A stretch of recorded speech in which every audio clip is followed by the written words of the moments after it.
are welcome to episode 145 of Games My Mom Found. I am Mike Albertin, who's disassembling things with me tonight. Hi, I'm Nate. You can follow me on Twitter at Interrata_. I tweet about games and funny stuff my kids do. And the glorious return of Cody, Swampborn of House Laveau, professional rhino wrangler, warden of the Riverlands, bender of limbs, winter soldier, gentleman adventurer, former handsomest man, breaker of hearts, treasure hunter, wooer of ostriches, friend of every single animal, and of course, father of Grovers. I say glorious return because this is my, what is this? Fifth one. Yes. There must be some kind of like a fancy term for that.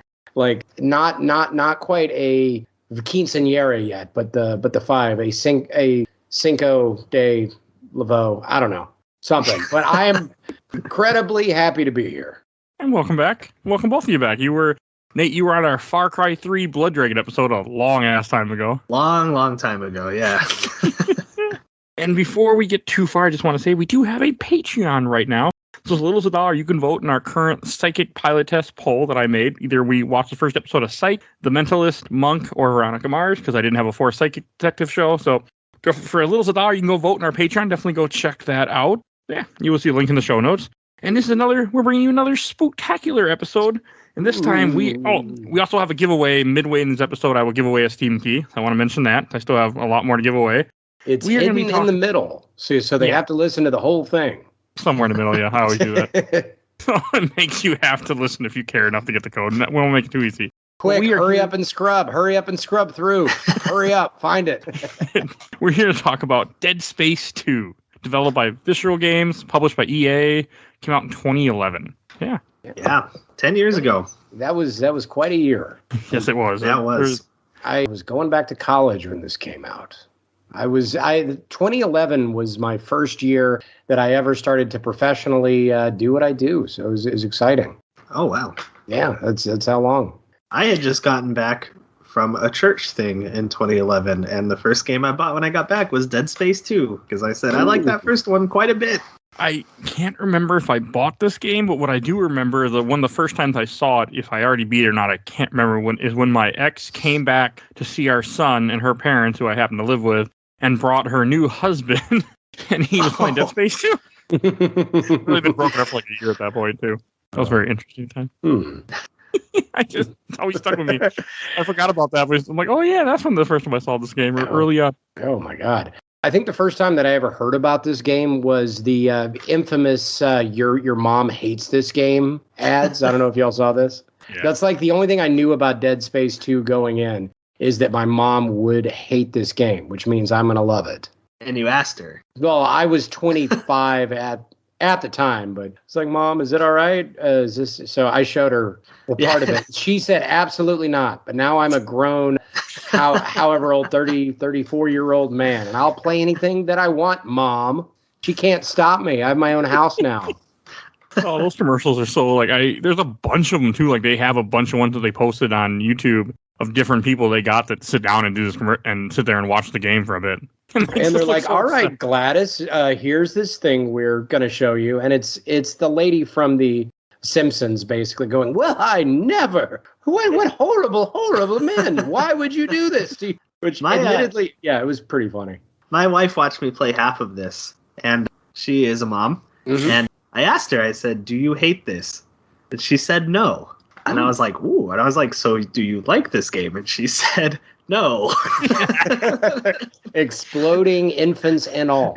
Yeah. She didn't see that part. Okay. But, yeah. Probably not a bad thing. That part gets pretty... Yeah, I'd probably say, yeah.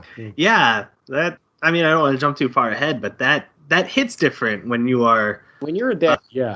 Definitely. And I was 19 when I first played it, and I remember playing it, going whoa, this is cool. And then now I'm like, wow, that hits a lot different.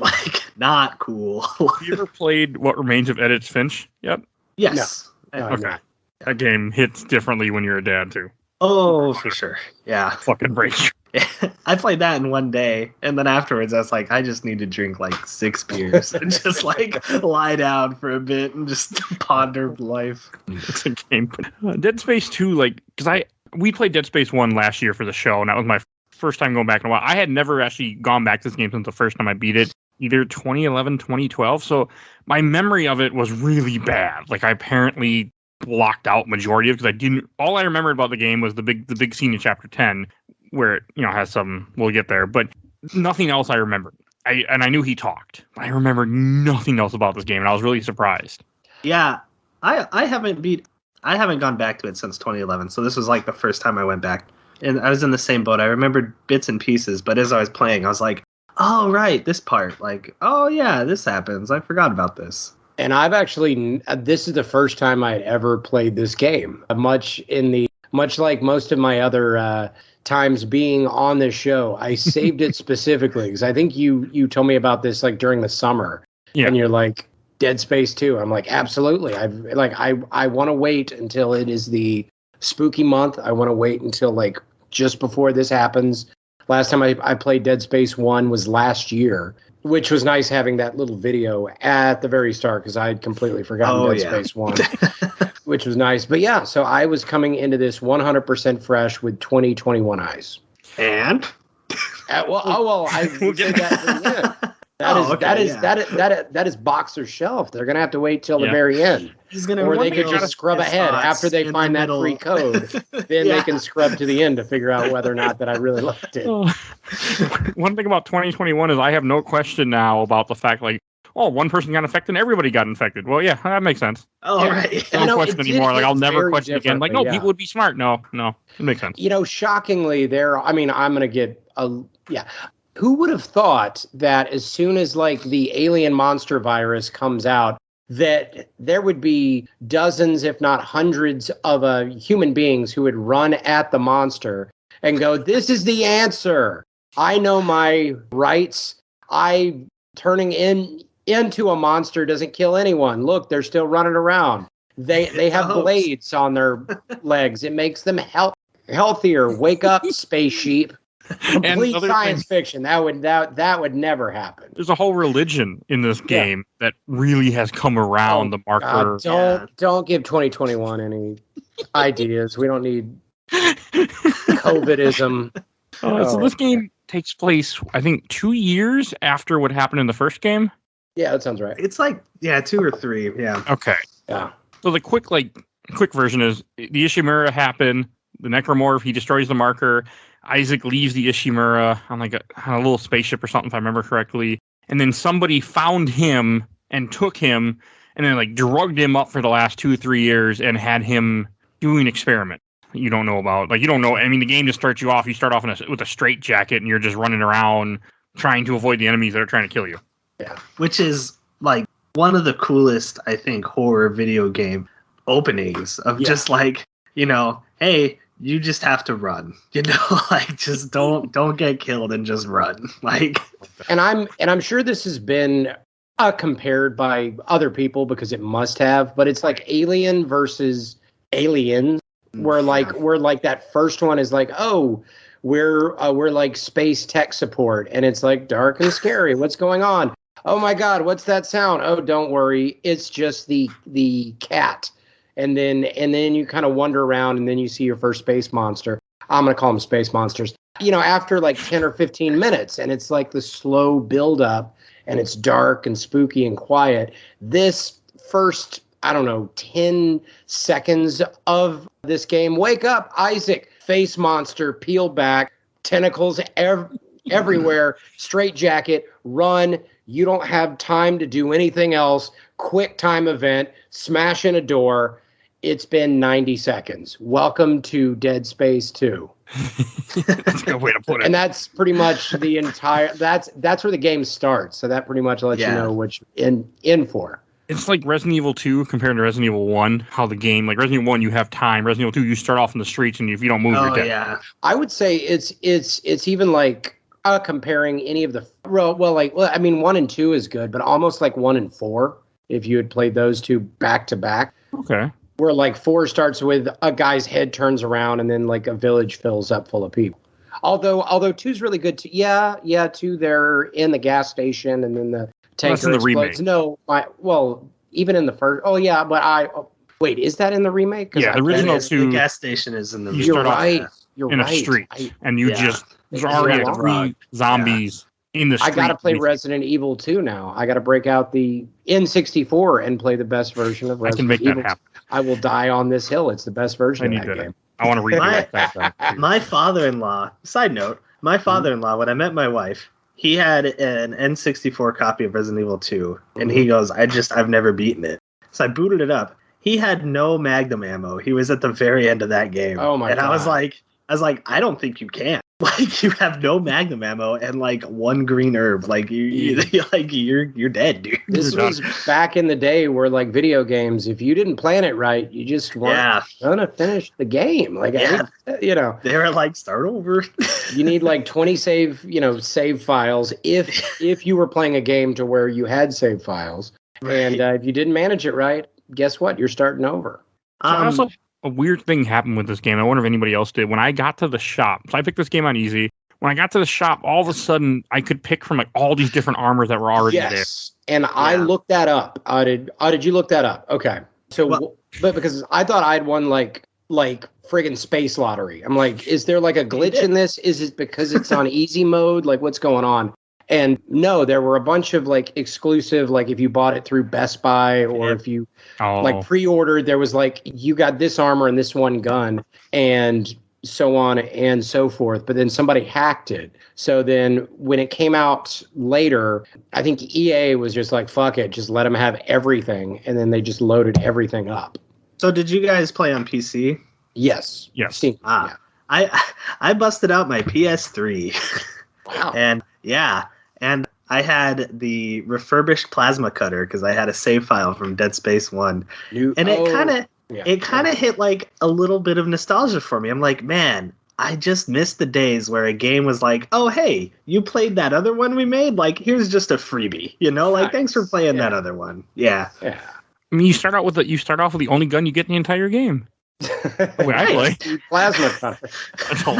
There's so many fun guns in this game, man. You are missing out on the full Dead Space experience. Yeah. You need the really shitty rivet gun to make you realize that the plasma cutter's better. I looked at my old save file from 2011, and I did not have the detonator in there. I had the plasma cutter, the line gun, the force gun, I think it was called, and then the machine gun. And I learned this playthrough that the detonator is the I was like, why did I not use this in 2011? What was I doing? It is so great.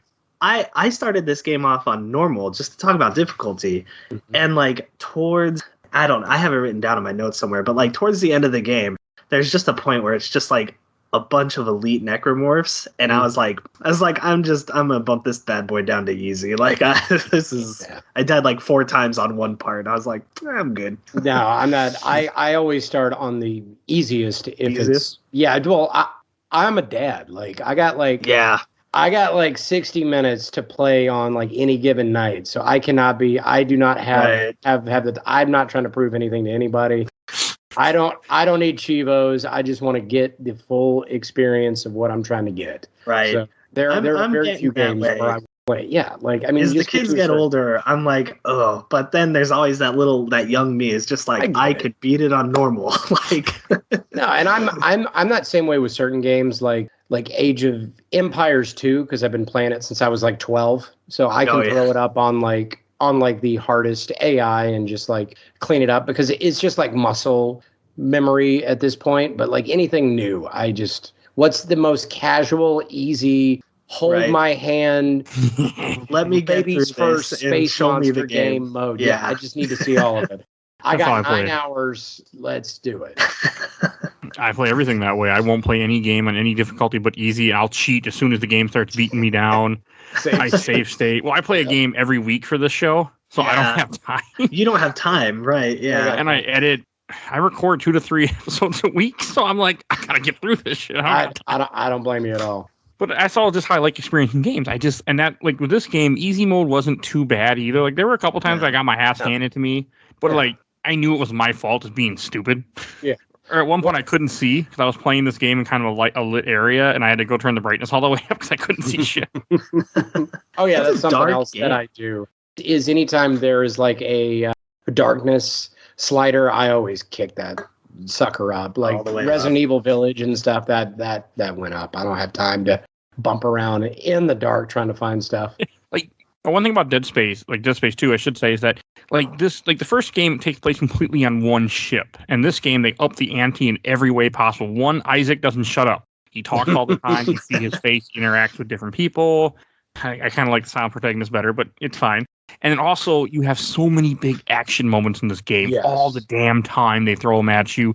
And the entire game takes place on a space station where, like, in the first game, go here to the engine room, do this. Okay, get in the train station, end of chapter 1. Like, there's no safety. You just keep going. You get into a new area. Oh, chapter 3, and the game just keeps on going and never stops. Yeah. And that's that whole, like, action, aliens versus alien kind of thing. Oh, yeah. Like, it's had, like, jetpacks and, like, like, no, it was great. Like, I definitely, like, but it's very clearly, like, in the same world, but it's almost a completely different type of tone that's going on between these two games. I look at it as, like, I mean, for Dead Space 3 especially, like, because everyone was like, it's just an action game now. And I was like, yeah, but this is the third time Isaac's had to deal with this shit. And, like, yeah, by it the makes third sense time, that he gets like, better. wouldn't you just be like, oh my fucking God, like, whatever. Like, I'm going to shoot your legs off, and then I'm going to stomp on you and get a med kit, and then I'm going to move on. Like, I don't care. Okay. One in that same vein, one thing that I did love is at the beginning of the first game, one of the things that I mentioned is, like, in the first 10, 15 minutes of, like, once the monsters showed up, they remind you about a half a dozen times, you got to cut their limbs off. Got it. Cut their limbs off. Make sure to cut their... I'm like, yeah, dude, I get it. And then at the very beginning of this game, he's on the radio with the lady, and she's like, cut off their limbs. And he's like, yeah, I know. I've done this a lot. And they tell you exactly one time as if they were reading my mind. Right. I didn't mind that, though. Like, I mean, because the game's got a game, it's got to make sure you understand. On easy, it doesn't matter, to be honest. If you just shoot them, they'll go down. Doesn't matter where you shoot them. It goes down faster if you take off limb, but you can just shoot them in the head or just shoot them and they'll take enough damage over time. Do y'all want to talk loadouts before we talk the game? Because I know that you said you only use the plasma cutter, right? I wasn't kidding either. No, I mean, you could totally play the game just like that. You can use all of your nodes. There's a ton of nodes in this game. Yeah. And you, like, as opposed to that first game, I feel like there was only like 10 or 12. This game, I feel like I had 30. I buy a lot too. Yeah, that same. is. Yeah. Any extra credits? I was like, yeah, give me like 6 nodes. Why not? Like, yeah, no, I did a ton. I maxed out my gun, my rig, and my stasis thing was just about maxed out by the time I finished the game. I didn't even touch the stasis thing. I ran out of stuff to do. Right, yeah. So, I mean, I did that. I mean, like, my rig was like that. Because I was rocking the cutter, the detonator, because it is the GOAT. As you said, it's amazing. yeah. Turn around, set a trap on the backside of you, forget about it. The Thunder Chickens, I called them. Sometimes I don't know what they're walk into called. it. Yeah, well, occasionally. Turn around and run away, and you're like, Oh, you mean like no. The ones that would, like, charge. The Yeah, Raptors. the That's what I call them. Yeah, Clever girls. Yeah, is you just throw a mine kind of all around the 4 sides of you and just let them run right through them, and they're not even a problem. Oh, that'd be better. I stasis them. Stasis, see, I could see that. I always forget that I even have stasis. Yeah. And the first game, I was really big in the Ripper. I barely touched it this time. And I used the javelin gun, was so much fun because it just pins them right to the wall. And basically one hit on that mode just sends them flying. Just shoot it out. And then if you alt fire on that, it will, like, send out like a bolt of lightning. Yeah, it's amazing. It's sweet. It's so freaking cool. And But then I dropped it pretty quickly. Once the detonator came in, I was like, hello. I use both. I mean, that's 4 slots. And then the final slot was the flamethrower for the little skittery guys. Anytime there's a little skittery guy, you just point the flamethrower down, turn it on, and just go around in like the circle. The little spider monsters, the exploding babies. X to get them. Yeah, Yeah, I don't want to deal with any of that. Just look straight down, fan that flamethrower back and forth, and forget about it. See, I never thought about that with the spiders. Anytime I saw them, I was like, time to mash R1 and go like this for 30 minutes. I just stood there, let them jump on me. Yeah, I mean, they very rarely even touch me, and that was the only time I would ever use the flamethrower. And then I sold off the excess flamethrower fuel and bought more nodes. I didn't even upgrade it because those enemies are so weak. And that's the only time I would use that. So, I did not upgrade. I upgraded the plasma cutter and the detonator, and then I did like one health upgrade once because like I was low on health and I didn't have any med kits, and I was like, I'll just do this and get full health. Well, the upgrades are fun too because on a few of those guns there's like special fire. Yeah. So like the cutter sets them on fire, right? Yeah. Oh, that's what. I saw him in a fire every so often, but I didn't know why. There's that like little purple node, and if you put a point in that, put a node in that, it'll set them on fire, which is I don't know how much damage that actually does, but it's super fun. It looks cool. Yeah, who cares? And the javelin will explode if you hit it. And I don't know if any of the other ones have a special fire, but that one was really fun. When you alt fire that, it'll make spears explode. So if you have like a big crowd, shoot it in the middle, and that basically turns it into a mine once you alt fire it. It's really fun. I had so much fun just playing around. Like I tried out all of the guns until I found the thing that worked, and that was A+. So much fun. I'll never know why I can't use more than one weapon in Dead Space. Like every Dead Space I played, every time I play it, I only use the plasma cutter, and that's it. And I will not. I can't. Like I just can't help myself. Like and there's people who play it just like that too. Like you're not even weird for doing that. Yeah. I mean, you're weird but for other reasons, of course, but not because of the plasma cutter. Like doing this podcast every week somehow. But the enemy variation I thought was nice in this game too. They took the stuff from the old game, which is just the regular little necromorphs and the stupid little guys that climb walls and shoot daggers at you, but now you added things that spit at you, which pissed me off, and you add what I call raptors because they just remind me of Velociraptors a lot. No, I could see that. I just think it's funny to say thunder chicken. Was anything else new, or those are the main new ones? The babies. The babies. There was and like the and which like how many kids were on Titan? I mean, it's a space station. I feel like every third person was like, there were like a ton of kids that you had to. Which that in my first playthrough in 2011, that didn't even resonate with me that those were little kids until this playthrough, and I'm in a gymnasium and I'm just mowing them down, and I was like, oh shit, this is actually kind of fucked. I mean, and the first time you see the babies is when you're in like a little daycare area. Yeah, it fucks with you. And then you stasis one of their heads, and then you throw them at the other babies, and it's free ammo. We've all done it, right? I'm not weird for that. Making art out of the baby. No. Skype is just dialing the FBI right now. They're like, this audio conversation is fucking weird. I had so much ammo with the plasma cutter. I just shot everybody. I never bothered. I mean, I just didn't really throw things at people. Didn't need to. You didn't really use telekinesis? I more just made art with it. Like I just made weird stuff with it. I just kind of found my own fun because like nobody really seems to like their like heads and limbs all that much. So then you could just take all of the heads and just make like a Genghis pile Khan and then screenshot it. Yeah, but I never really screw around in games ever anymore. Like I'm so quick to the point, just get it over with and move on. It's just because of the show is part of it, but it's just how I play. Fair. Yeah. I don't know. I like the enemy variants. So you have a couple brutes that you fight versus the big Hulk-like things from the first game. I mean, I felt like the variation was fine. Like those kids were freaking annoying. How many they would spawn and come after you when they died one hit, but they could swarm you. Thank God for the flamethrower. Again, I just pointed down, burned them all alive, which also works, I think, in real life too. I'm not sure. I haven't tested that yet, but I would imagine it has a very similar effect. I mean, it's such a like fucked up story too. Like what happened? Like this whole space station just went to shit completely, and I love that you get to see it too. Like this is like the point of the outbreak. Which as the first one, it's like all of the shit has already gone down. This one is, oh, look at how bright and colorful everything still is.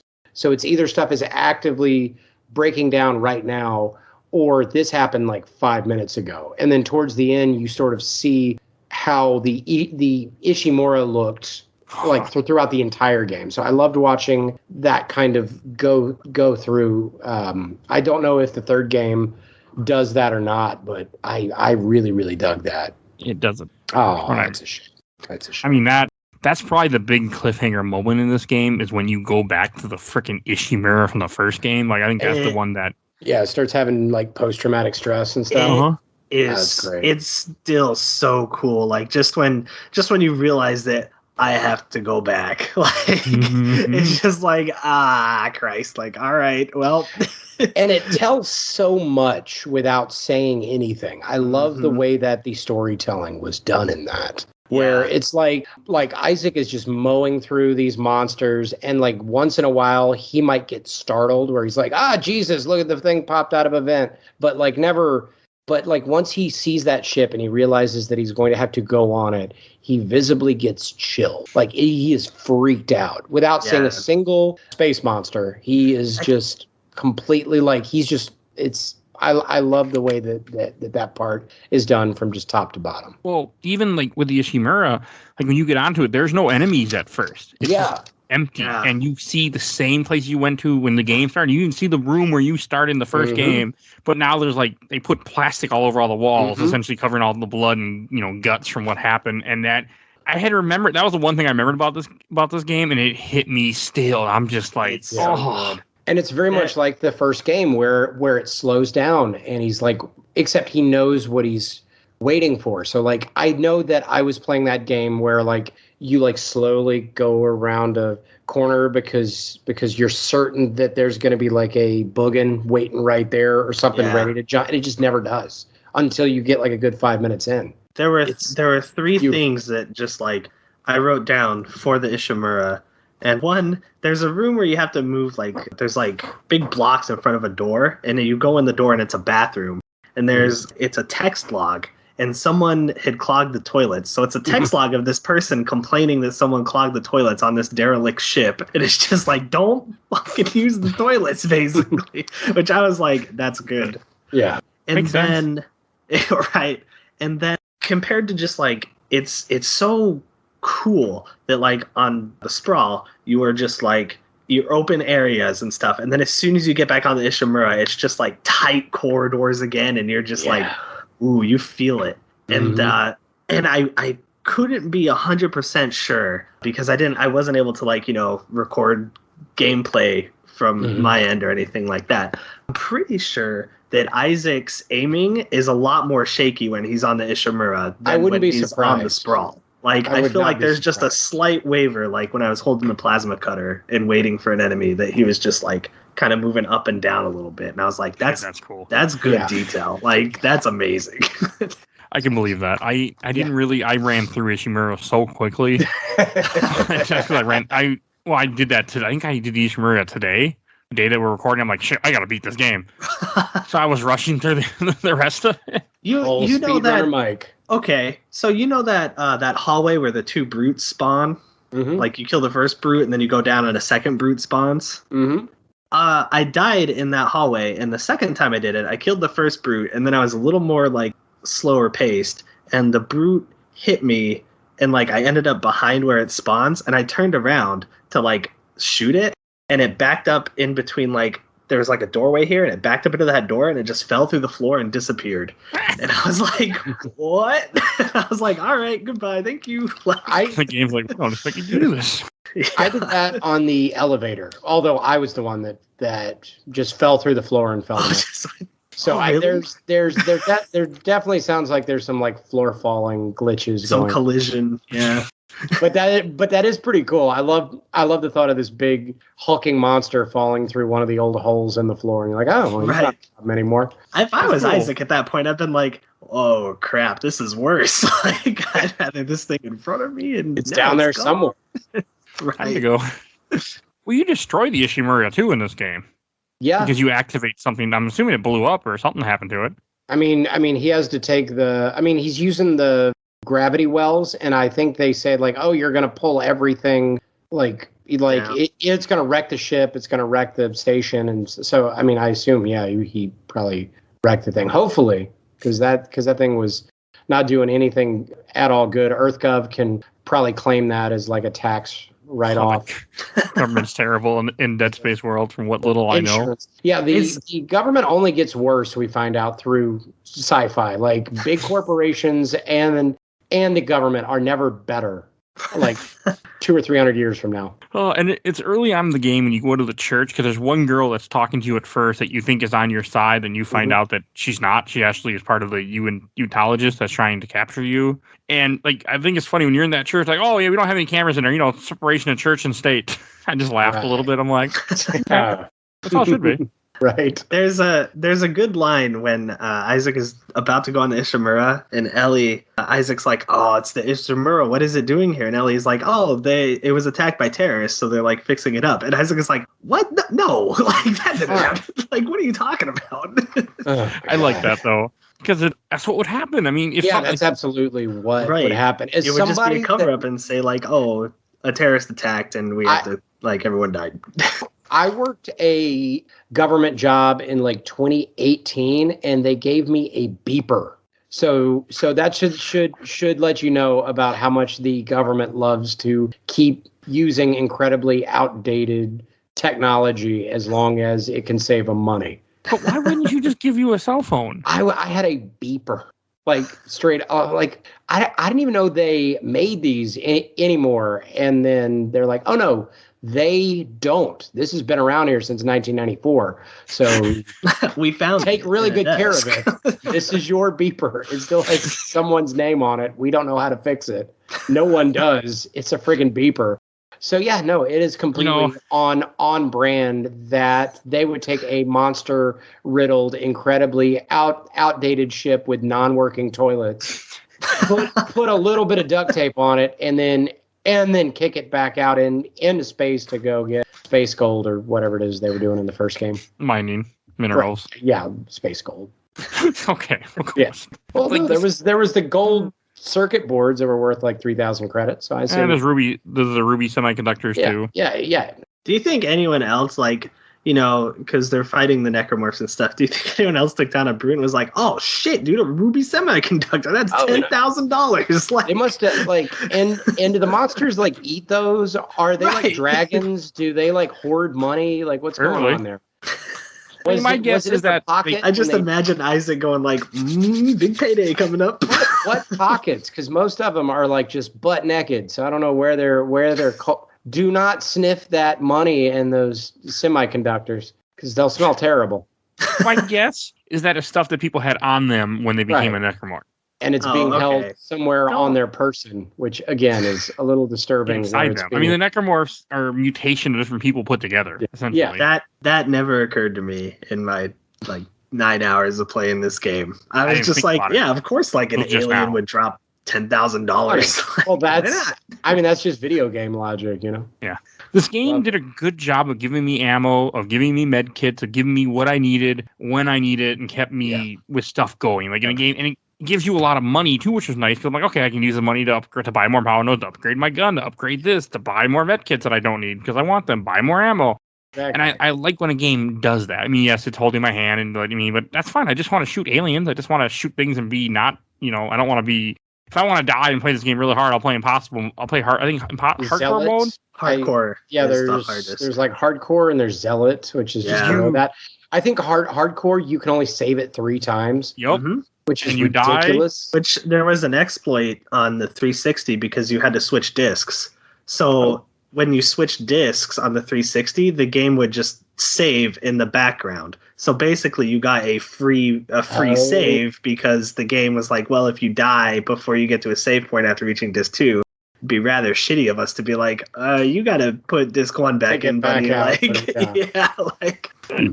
would never play that mode.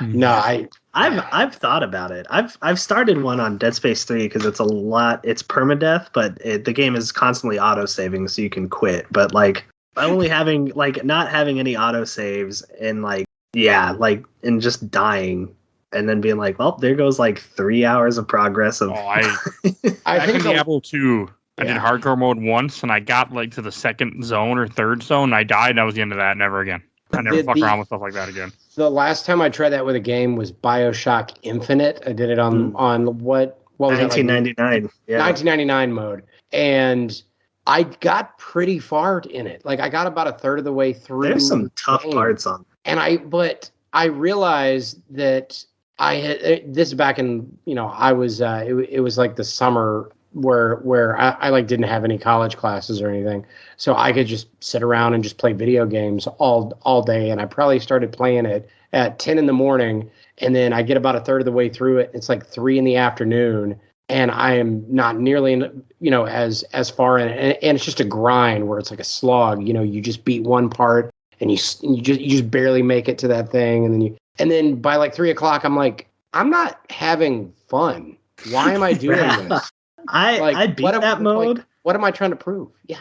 I beat that mode, because I beat the game in a week, and then I said, I want to play that again. I want to do this on the hardest difficulty. And I think the only reason I beat that mode is because it was so fresh in my mind. Because if I had taken 2 weeks off and then just going back and being like, let's do this, I would have been like, fuck this. Not worth it. Yeah. I can't play a game. No, I never wanted to. I mean, and that game probably came out like 10 years ago too. So it's been so long. 2013. God. Yeah. We're all getting it. Yeah. No, put it on the show. Oh, I'm going to. We just did BioShock 2 a couple weeks ago. BioShock 2 is so good. I never played it. It was. Very underrated. It's so good. It's so underrated. Nervous Den is straight up amazing. I haven't done that DLC. I need to because I have the remastered version, but just great.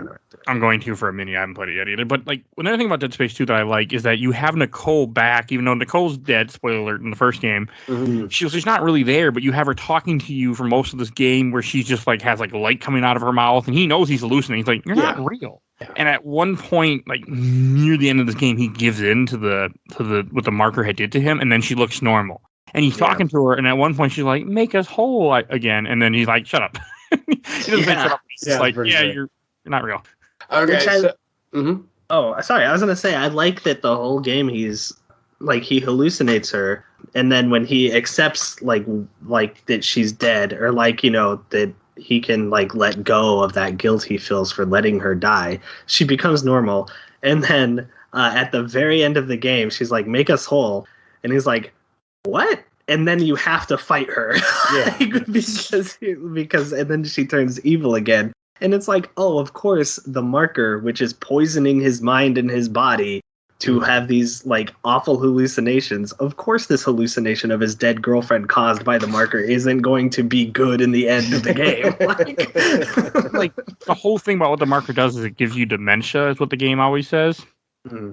Dementia does make you hallucinate. Mm-hmm. It usually makes you think you'll be 80, but you think you're 20. So when you see yourself in the mirror, you're like, who's that old person? I'm not old. I'm 20. Yeah. You'll see your kids and you'll be like, you can't be my son. You're 40. I'm only 20. That's a real thing. Dementia. I work at a place. Yeah. So I'm actually somewhat don't talk about, but it was very interesting now that I have been working with different people and then playing this game. Okay, now I kind of understand a little bit of what you're way extreme, because nobody's sitting there taking a dagger into their head or anything like that. That's not how this works. But it's just interesting to kind of see it though. With a different mindset. That was my different take on the game this time that wasn't there before. But I like all the stuff with Nicole. I also like the new character introduced, Ellie, that just reminds me of Chloe from Uncharted 2. Well, this might be a good spot to mention. I don't know if I'm the only one that noticed this, because I am a just complete. What's a nice word for degenerate? But okay, so Ellie and much. Yeah, no, that's you're from Texas. Yeah, exactly. Yeah, but Ellie especially, but Nicole, the evil lady, the evil AI that the sad Birdman had to talk to, but especially Ellie. Every single one of them had an absolute dump truck of a butt, and I don't. What is it about space? Is everybody doing squats? Even the AI?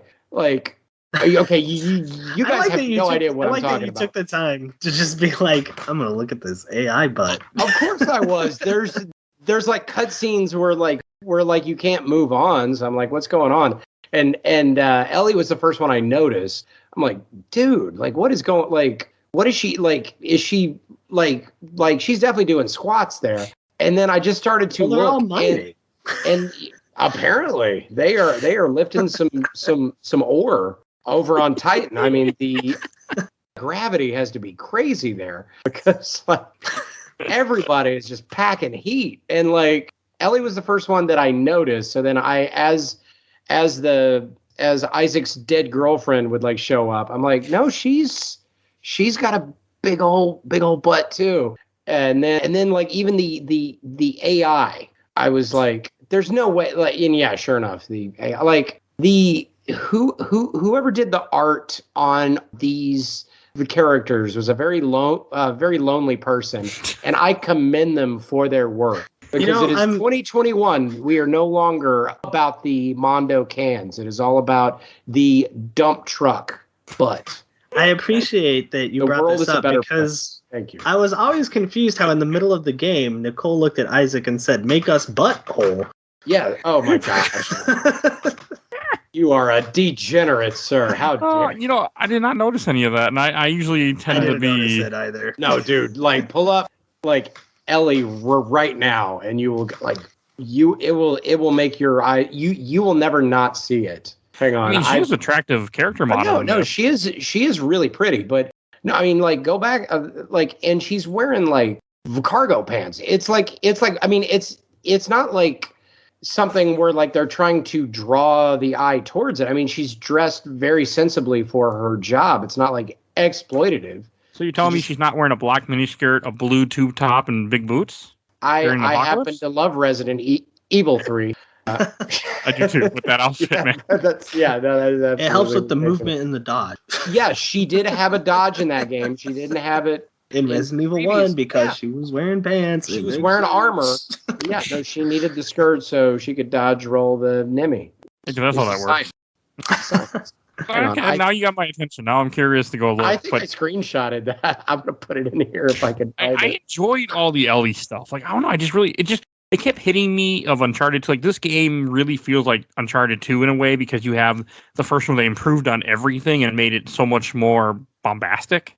Yeah. So, I mean, that's kind of how I feel like, because this game never stops hitting you. It never stops throwing stuff in your face. There's very, very few calm moments. Like, the game just never lets up. And where one had calm moments, this one does not.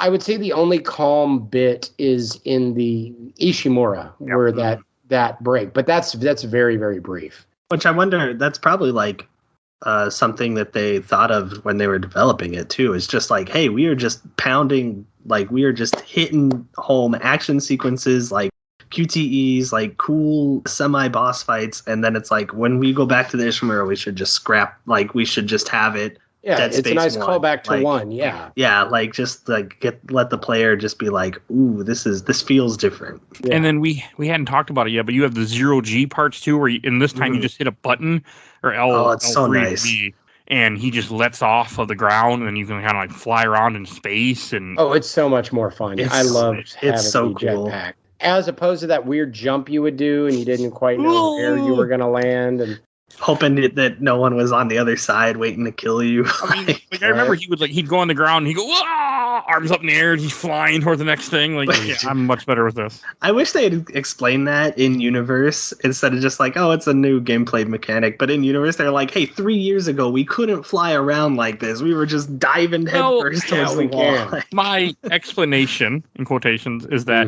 in the first game he was just an engineer sent to go fix a ship. Now he's on a space station to have more equipment for him to use.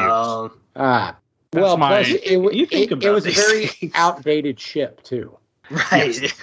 And he was only sent there to fix something. They didn't even think anything was wrong. Well, I mean, the Earth government knew, but like this thing is the entire space station with security and like thousands upon thousands of people living here, even though there are a lot of people in Ishimura before it goes to hell. Yeah. It's a decent amount. Yeah. No, it was just the 0G was fun. There's every couple parts you had like grab little things and throw them on metal and then shoot it so it would move the metal out of your way. I almost died at one point with that. Like, I love the solar array part. I was about to say, oh my god, that was epic. That part is so cool. I was smiling the whole time. I was like, this is just amazing. Like, I kind of wish that, because, the remake in Dead Space 1, I kind of wish they'd just, throw 2 in there as well and just, give me, 4K, 60 FPS solar array puzzle. If it sells for 10 well, hours. I'm sure we'll get this one, too. Do it. I can't see. Another thing about this one, it had a lot of crates. I think the first game did, too, but there's a lot of crates with items in here. Mm-hmm. There's lots of lockers to give you stuff. I like the game did that. There's always giving you items and getting you ready. Yeah. I don't like how when you enter a store, you're not in a menu, so you can get your ass handed to you while you're trying to buy stuff, which happened to me. It is pretty funny. There was one store I went to, and I heard those enemies with the big explodey bags for hands, and it was like, and I freaked the fuck out. I was mashing circle. I was like, get me out of here! I gotta take care of this problem. Gotta go. Oh, those things! I like their little laugh when they do spawn. Oh, or whatever the sound they make. It's I really like that. Because I hear them and I just immediately tense up and I'm like, I don't have time to deal with you, other necromorph. I got to take care of the explodey boy before I get blown to bits. When they get to you, because one time I had one right in front of my face, I was about to shoot him, and instead I just watched him lift the thing up and hit the ground in front of me. I'm like, damn it. There were a few instant deaths, where I think I was being too fast and I tried to rush into a door, and it had there's only a couple of points in this game, and they have these guys that are on the wall that shoot little tentacles and you have to break them, and I thought I killed it, and apparently I didn't kick it off my head instead. Yep. I kept shooting the glass a lot. Yeah, don't do that. And then I'd just get sucked out because I would be too close to it. That was my favorite thing to do in this game. In 2011 and in 2021 is just get a room full of necromorphs and then just be like, nope, bye-bye, and then shoot that little red thing and be like, ha-ha. I never did that. I would avoid shooting glass. Every time I shoot the glass and I'm trying to shoot the red thing to shut the door, I would just go outside instead. Oh. Every time.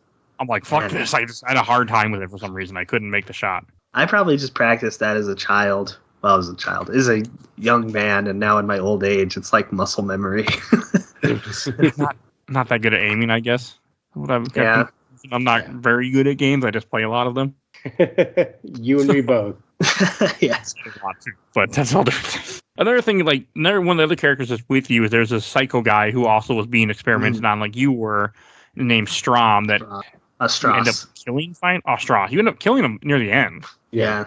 Which, because I am a bad person, after he died, I stomped on his body, and you get a little audio log from him.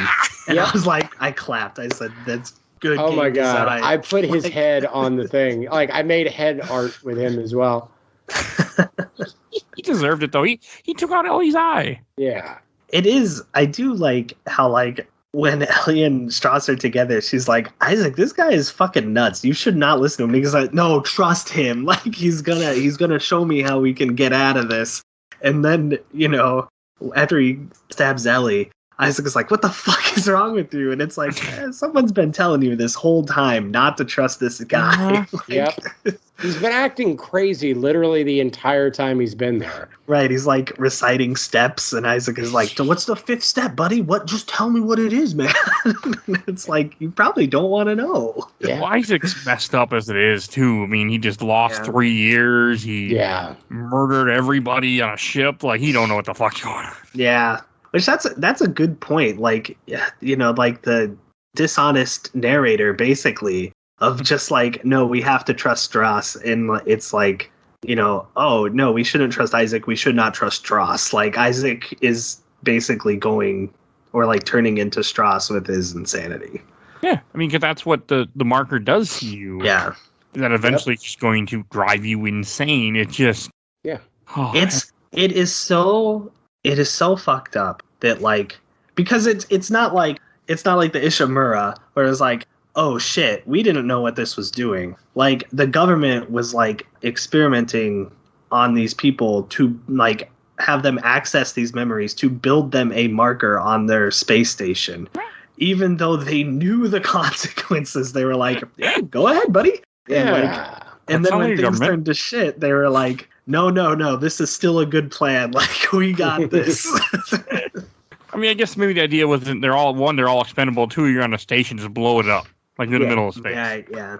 I mean, this game gets dark. There's one part that I actually like the part where you think you're in the movie Total Recall, where you're on the little grinding thing and you're digging through the mines. Oh yeah, that was fun. Yeah, that was good. I was like, okay. I mean, I knew what was going to happen. I knew it was just going to be enemies are just going to jump on my car and I got to fight them. I'm like RE4, but I enjoyed it a lot. I'm like, okay, I actually never really had a problem just gunning things down in this game. It never got boring to me. Yeah. They got good. They have a lot of, early on in the game, there's a lot of good combat encounters. And then I feel like towards the end of the game, they were just like, well, let's just throw all these elite necromorphs and it just felt a little padded out to me of just what you. I feel like there were a lot of places, especially towards the end, where all right, you're like, this is going to be a room where there's just going to be a bunch of stuff thrown at me. So I would just back into a corner to where I could kind of see most of that room, and I would just turn left and right, javelin, turn right, javelin, turn left, javelin, and they would send like a dozen of them right at me, and I would just nail them to the wall to the point where it stopped being scary. I was always panicking. I was like, I would like to get to that corner. Or just lay down detonate. And then just wait for them to run. Yeah. There was one room that fucked with me in the Ishimura, which I applaud them. So you go in a room that's like decontamination. The first time you go into it, nothing happens. Where in Dead Space 1, shit happens. Yeah. People come out. Nothing happens. You go, you get whatever you're there for, and you come back, decontamination, and all of a sudden everyone rushes you. I'm like, good one, game. Good one. You got me. Well, go ahead. Well, there's that elevator, too, that had that similar thing where there's stuff coming at you from every single side. Yeah. So you just kind of kept having to do circles. There was another elevator, because I remembered it in my caveman brain. I was like, necromorphs can jump into the elevators with you in this game. Mm-hmm. Yes. And so every time I was in an elevator, I was just pointed at the ceiling like, I'm going to get you, buddy. And it only happened one time. Is it random? I googled there's it. Like a 10% chance or something. No. Okay. I googled it. It is the only scripted part of the game, and I was like, "That's so weird." Like you have it because it's early on too, where they're just like, "Oh yeah, this necromorph is in the elevator." So then every other elevator you're on, you're just like waiting. I will say the only time that it bothered me was at the very, very end, where there's that alien that can't die and it's just following you. Yeah, the regenerator thing. So it was on the back side of me. So I would have to rush through these rooms where I couldn't wait for stuff to pop out. So I would just kind of get stun locked where the thing in front of me would grab me. And as soon as I would knock it out, what did you call it? The Terminator monster would grab me from the back. So I kept laying detonator. I figured it out. I would turn around and just lay 4 of them. So he would grow his limbs back, walk 5 feet, explode, and then fall over again. And then he would get up and explode. So that would buy me 2 or 3 minutes, and then I could finally kill the things that were in front of me. Yeah. But playing it just before this podcast, because I'm like Mike, I finished this 2 hours ago. That part is I know it's the end of the game. There's the giant monolith. There's the marker. This game has to be almost done. And I just keep getting stun locked in this part. And I'm good at killing space monsters. I've done it throughout this whole game. But it's you saw my resume. Yes, clearly. That regenerating thing is annoying. I had my stasis up really high, so I could just stasis him, and he'd stay frozen for a while. Slow him down. That makes sense. I didn't even think of that. I just kept laying detonators. I just shot its legs out with the plasma rifle's alt fire. It just shot a nice little bomb, and then I would just run. I did like the alt fire on that. Like I said, if I didn't need the flamethrower for the little skittery guys, I would have totally kept using the alt fire on that, because it was like a grenade launcher, something you could do. It was just don't do it right next to you. I learned. No, I found that. But I was like, well, the detonator explodes, so I can kind of get away with not using the pulse rifle. But the pulse rifle was definitely that was emergency. I need to just clear some space real quick and just go through. Yeah. Yeah. What's that? Oh, I did not because didn't they have the regenerating monster in the first game? Yes, and you shove him into a heater. Yes. Yeah. That's I did not I believe I liked it in the first game, but I did not like it in this because once again, which like you said, Cody, everything is at the end of the game. So of course they have to up the ante with all of these are the best of the best necromorphs, they're super strong. But then also here's this other super strong guy that's chasing you. And then, they're just like, good luck, have fun. They like, could have made that element a lot more fun, but it was just so tight in that it was like these S-shaped hallways where you run to the very end and then you turn the corner and run back the whole other way, and this thing's constantly follow. It just wasn't fun. Like, I would have liked it more if there was ways to like run around it and hide it, which I think in the first game you could do, and then you had to freeze it in the second best Resident Evil game ever, which is Resident Evil 5. There was a monster that would do really, y'all are not going to stop me on that. Or Morris. Resident Evil 5 is pretty good. But there's that same monster where you have to trap it and then incinerate it. Yeah. I love that aspect where it's this thing that you can't otherwise kill unless you trap it. Yeah. Which this thing could have been a lot of fun with that, where it's following you for like the entire end, and you're constantly having to like backtrack and like run through and kill these other monsters, and then you hear it in this almost like Mr. X kind of style, and then you kind of run, like that. You could have had a lot of fun with. Even just taking it back. Even if just taking it back to the marker room with the one-hit kill lasers, like that would have been a cool. Just lead it back and be like, I have to use these to like stop you. So because every time you get up, you're just gonna get knocked down again, and now you're just trapped in this room forever while I'm leaving. That is so clever. I never would have thought of that. That is so good. And then you would have to run through the laser, and then, dude, that is because you even could like turn it off. So then you use that to turn it off to get out of the room. And then you lure that monster back in, turn it back on, dude. You just made. I just fixed Dead Space 2. You just fixed Dead Space 2. Hire this man. Yeah, I don't know how to code. Well, there's a lot, but you are an idea man. That's worth $1 million right there. That's $1 million thought that you just had. I'll play test the game and I'll be like, yeah, like this part in theory works, but like, okay, now you're a father of 2. 40-hour job. Like, make this stop drilling. You've just hit space gold, my friend.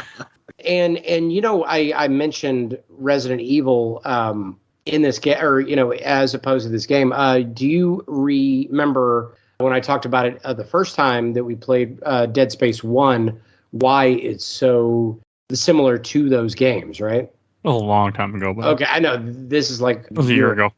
Okay, so the original Dead Space team was the System Shock 3 team. Like, that game was supposed to be System Shock 3, and then Resident Evil 4 came out, and they played that. They're like, oh my God, this is what gaming is now. So they completely reworked the game and turned System Shock 3 into Dead Space based off of Resident Evil 4. That makes sense. Yeah, which I think is just a super fascinating. It's like when you find out that Resident Evil 4 was canned, but they turned that into Devil May Cry. Like, it's just like a weird story like that.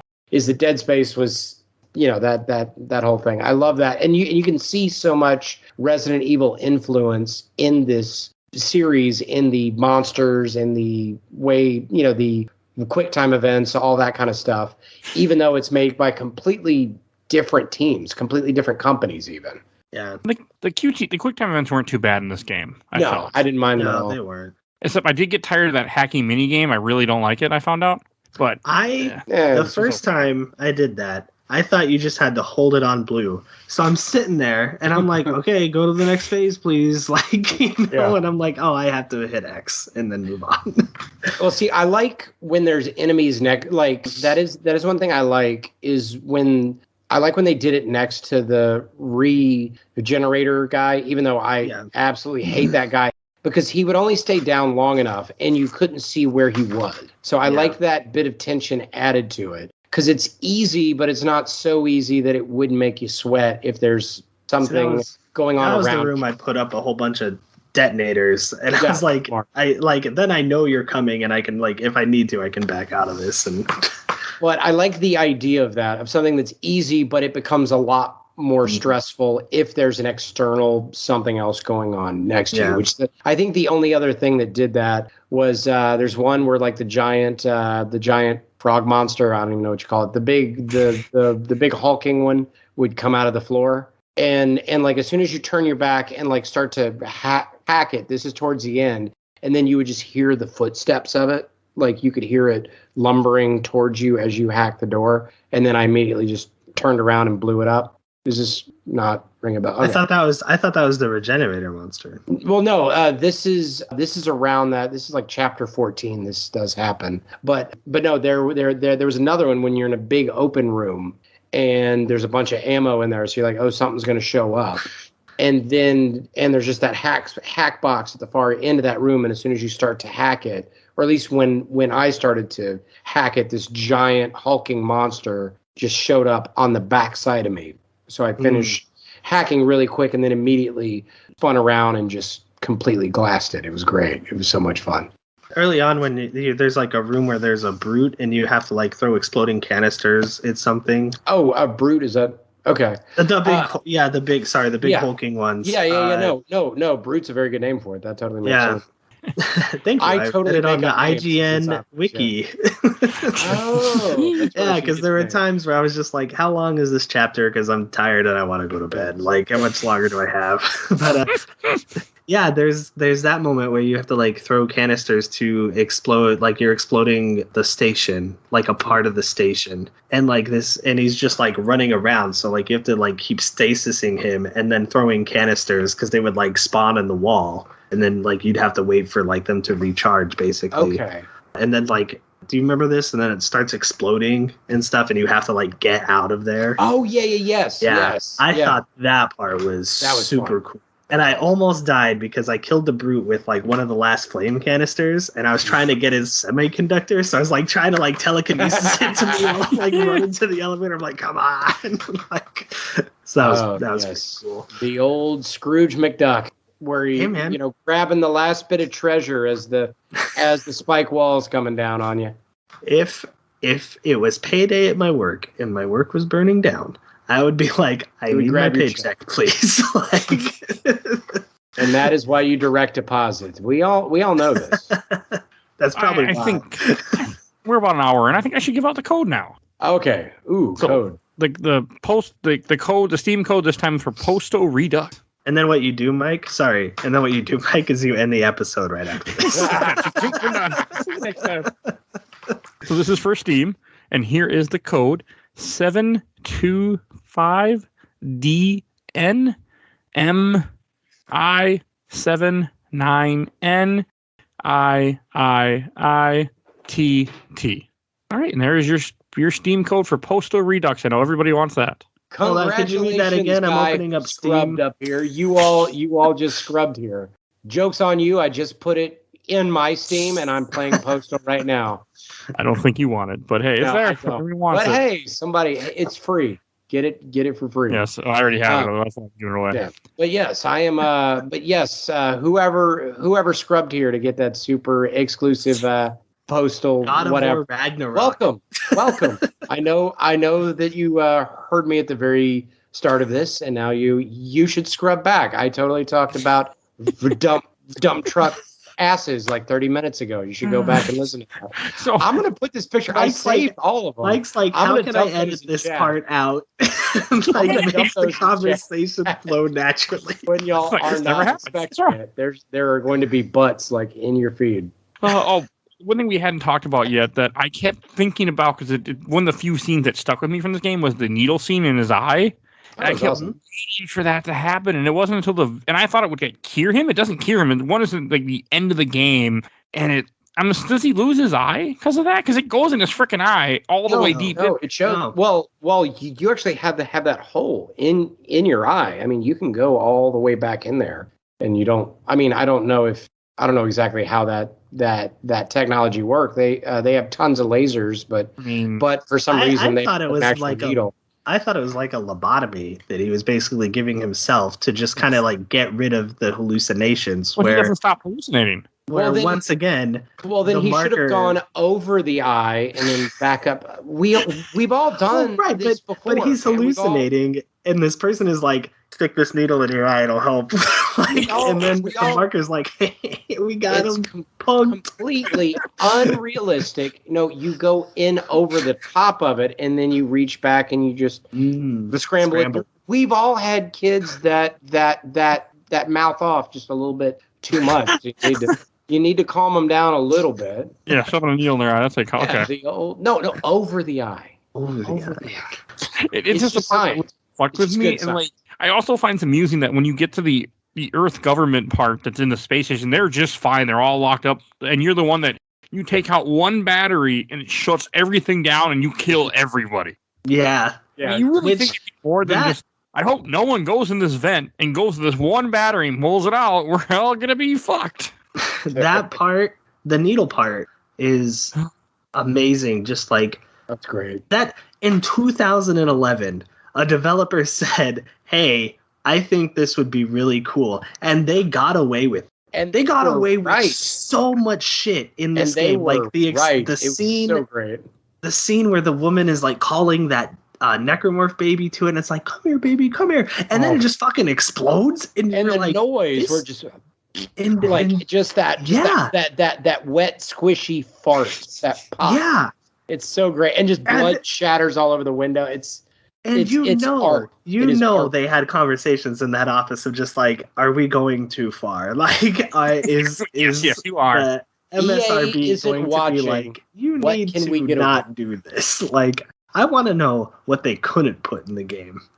Like, if you got needle in your eye that you have to control, and if you mess up, did you guys mess up? No, I didn't. No. I should have done it. Perfect. Yeah, bad stuff happens. It's not a pleasant thing. Like, the whole just kills him, and it's and he goes like, oh, yeah, it's kills to begin with that much. Yeah, so I was like, I just got to do it right. Nope, I know it. Nope, let's get this part done. That's why you got two eyes. So if you mess up the first one, you go over to the other one. That would have been great. Is like Mama didn't raise no quitter, but she does hate Dead Space 2, as we all know.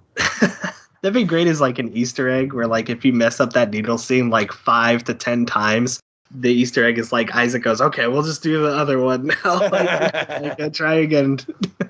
We really want you to see the end of the game. He's so fucked up. I did mess up one of the puzzles, and I found out if you don't figure something out, he will get on the radio with Ellie, and he's like, Ellie, how do I do this? And she'll be like, what if you took the guy out of the bed and you put the crazy bird guy in front of the... And I'm like, oh yeah, you can pick up dead bodies. Brought that up with your mind. That is so funny. I could not figure that out because I didn't think about picking up dead bodies with my... Right.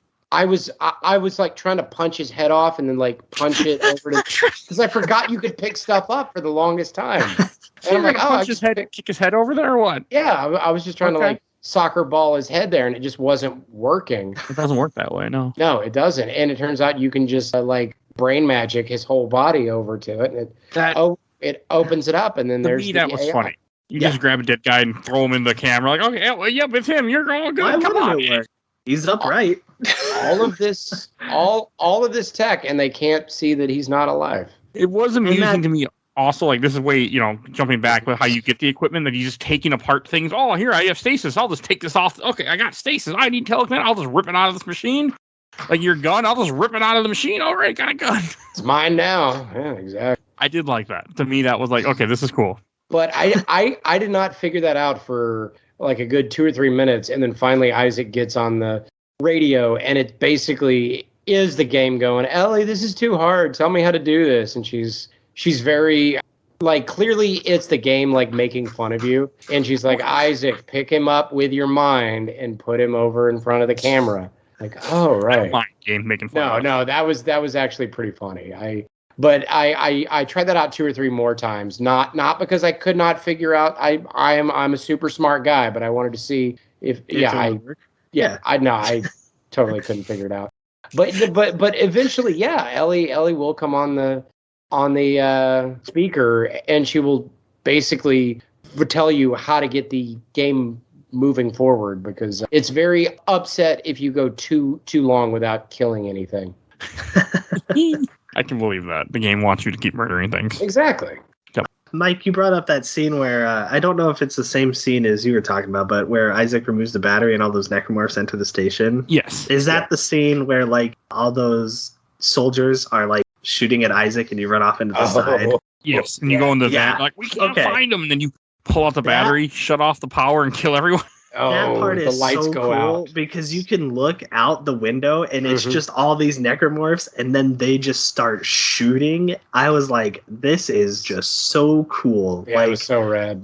Like, I can't, like, that's, once again, it's amazing that, like, someone was just sitting at Visceral and was like, yeah, but what if we did this and had this scene? And it's like, yeah, good job, guys. Like, you did it. Like, you had a bunch of cool shit. And earlier we were talking about how Ellie loses her eye. You literally see the camera of, like, her talking to you with Strauss having the screwdriver in his hand to go to stab her in the eye. And then when you find him later, he has the eyeball on the screwdriver. And he's holding it up. Yeah. He's like, I got her eyeball.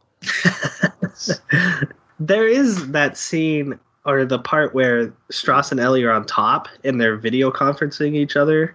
And I was like, just right there. She's right just there. Yell. Just look up just and be talk. like, And they're like holding it out, like doing selfies, talking, like FaceTiming each other. And then, like, as I've gotten older, I've thought about, like, how, you know, with, like, YouTube shows like Boundary Break and stuff like that, I've thought about, like, okay, well, how is the developer pulling off, like, these, like, how is the developer having, like, a full character model basically in this little screen happening? So I wonder if, like, because you see them, like, you know, talking to each other and they're, like, moving and stuff, and, like, they're moving on the screen. So I wonder if, like, when those calls happen when they're not near each other, they still have, like, there's just, like, an empty room somewhere that Ellie is sitting in, and, like, they're fully detailed and they're acting out, and then Probably, like the camera's, like, shooting.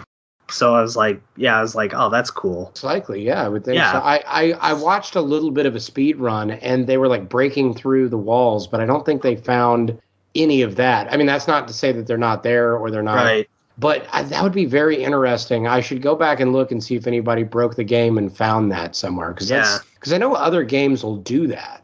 Oh, yeah, for sure. I just, you know. And, like, Evil Bald Man is I forgot his name, too. I shot Tideman. Yeah, I know. So that's funny, just thinking he's just the next room over, like, just like doing selfies, like talking to himself. He's just, like, pointing at a wall. He's like, you killed all these people, Isaac. Like, he's the one that captured you, brought you here, had you remake the marker, which you go to destroy, which is what caused all this problem. Like, there's a scene when you finally get near the marker, right after he tricks Ellie, gets her into a gunship, and just launches her, and so she leaves him. Before you move on, yes, that scene where Isaac sends Ellie away, and he's like, I told you I was full of bad ideas, so bye. That's the best dialogue you wrote. Like, there's nothing. He couldn't be like, I made a lot of mistakes. I don't want you to be one of them. Like, you're Ellie, my your new surrogate to survive. You're my new surrogate girlfriend. I need you to not show up in my head with light coming out of your mouth. Anyway, continue. Sorry, that was just. No, you're fine. No, you can talk about that. And then, like, there's a scene when you see the markers, like right before the whole needle thing, I think, or you see all these necromorphs are all just trying to get to the marker. That was our whole plan this entire time. Yeah. I don't know why. Do they turn to, like, dust or something? Or they go and I can't remember what they're trying to do. Why they're trying to get to the marker for? Convergent. So they're trying to. That's that whole thing of like that's we're going to make that's what the unitologists that's what the unitologists want, is convergence, which is basically where everybody turns into a necromorph and then they become one and then they operate as one unit, so there's no war, there's nothing like that, which was in the first game too. That big giant tumor that you fought in the first game, that glowy thing, so that was a bunch of necromorphs that was basically the Ishimura team, right? Yeah. And in this one, it's like all of Titan that you didn't cut their limbs off. They all run to that place. Which is a lot of people. And then, which is why it's even bigger this time. And then they turn into a giant space dong or whatever that was. Okay, so there's two things leading up to this part. One, you find a messed up, like, half mutated Tideman, or, you know, mutilated Tideman. And you can, I love how it's kind of a quick time event, but not really. Like, you take, like, 2 javelins to the body and then you just kill him. And then but you get to control where you shoot him in the back. Which is so cool. Did you alt fire? No. Okay. So he has it through his neck and you could just shoot him, right? Yeah. But what I mentioned before is if you alt fire that weapon, it does like an electrical current. Or if you're like me and you got the special deal on it to where it explodes and it turns into a mine, then it basically just turned him into like clam chowder. It just red mist I just shot everywhere, like on my suit. It was great. And Dead Nicole was just like, she's why like, did whoa, I date dude, you? What that the was fuck is wrong with you? how many nodes did you put in that weapon? The final boss fight in quotations. Yeah, well, people don't like this part. I had no issue with it because, like, the first I did it. So you have Nicole coming at you. You shoot this ghost Nicole or whatever the hell, the fake Nicole, and then a glowing object will appear above, and you shoot the glowing object. But after the first phase, she summons little kid necromorphs to come after you. And at first, I'm cutting them down. I'm like, wait, why am I just not shooting her a bunch of times and shoot the glow? I don't have to deal with this. I have like 10 med kits. I'm fine. And it went. So I remember the end of this game back in 2011 was very difficult on normal because it was just necromorph after necromorph after necromorph. You don't really. Like, you're operating at yellow health, and if you're at yellow health, you're golden. Like, that's all you need. And then the final boss fight, I remember being frustrating because you would shoot Nicole, and then you would have a limited time to shoot the orb, and those kids will just, like, stun lock you. So, yeah, you got Nicole down, and then you got to shoot it, but then you'd be stun locked, and then there's, like, I'd say, like, a 70% possibility, at least when I was playing, that, like, because if Nicole gets to you, it's an instant death. So those kids would stun lock you, and then Nicole would come back up and just touch you, and you're dead. And it was like, great, now I have to do this whole fight over again. Okay, that would piss so me like, off. yeah. So there was, yeah. So like when you're playing on a, like, yeah, like when you up the difficulty, it becomes a lot more of like, how can I crowd control these kids, shoot Nicole, and shoot the orb. And I think that's why I'm a great father now, is because I learned to multitask. Which for me, that fight was not a thing at all because because of the flamethrower. I just flamethrowed everybody, switched over to the javelin, shot the big glowy bit, exploded it, and then I just did that. I did that twice, and it was fine. If you can go back and tell my 19-year-old self, you probably would have saved years of my mental health of just like, stop hitting me. I just want to beat the game. Like, invest in the flamethrower. And by that, I mean, you don't have to put a single node on it. It does fine killing the little guys. Just fire, yeah. Yeah, just fire just look down, sweep with that flamethrower. You'll hit her anyway, like, because she'll just be around. Yeah. And then just look up with a javelin, blow it up. And then you're done, and then you can be on a podcast. It's pretty easy.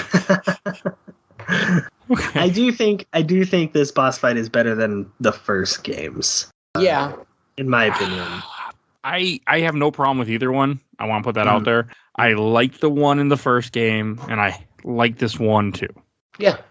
I just like this one thematically more because the first one, it was like, okay, like this. Obviously, you're the final boss, but there was no like emotional tie to it. It was just like, yeah, I have to fight this necromorph thing. Yeah. But now you get the emotional tie of like, oh, Isaac is basically in his own head, and he is shooting his dead girlfriend, and like trying to just like get rid of her out of his mind so that he can have some peace and quiet. And the very, very cool thing about this game is it still is just like I loved it, and like I want to hear your thoughts on it too, Cody. Was just like the fake out ending where you beat the boss and Isaac just sits down and he's like, oh, that blew me away. Like I was like, wow, I can't believe this second game that is very good and obviously is going to make them a shit ton of money to make a third one. They're just like, no, we killed Isaac. Like Isaac is dead, dude. Like.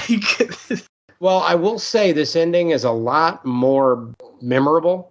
Really? Yeah. Y'all are going to stop me because I just finished it like 2 hours ago? No, it is more memorable. No, I mean, because in the first one, the only memorable part is it's like the post credits. No, I was just kidding. I see. I just finished it was a joke. Okay, sorry.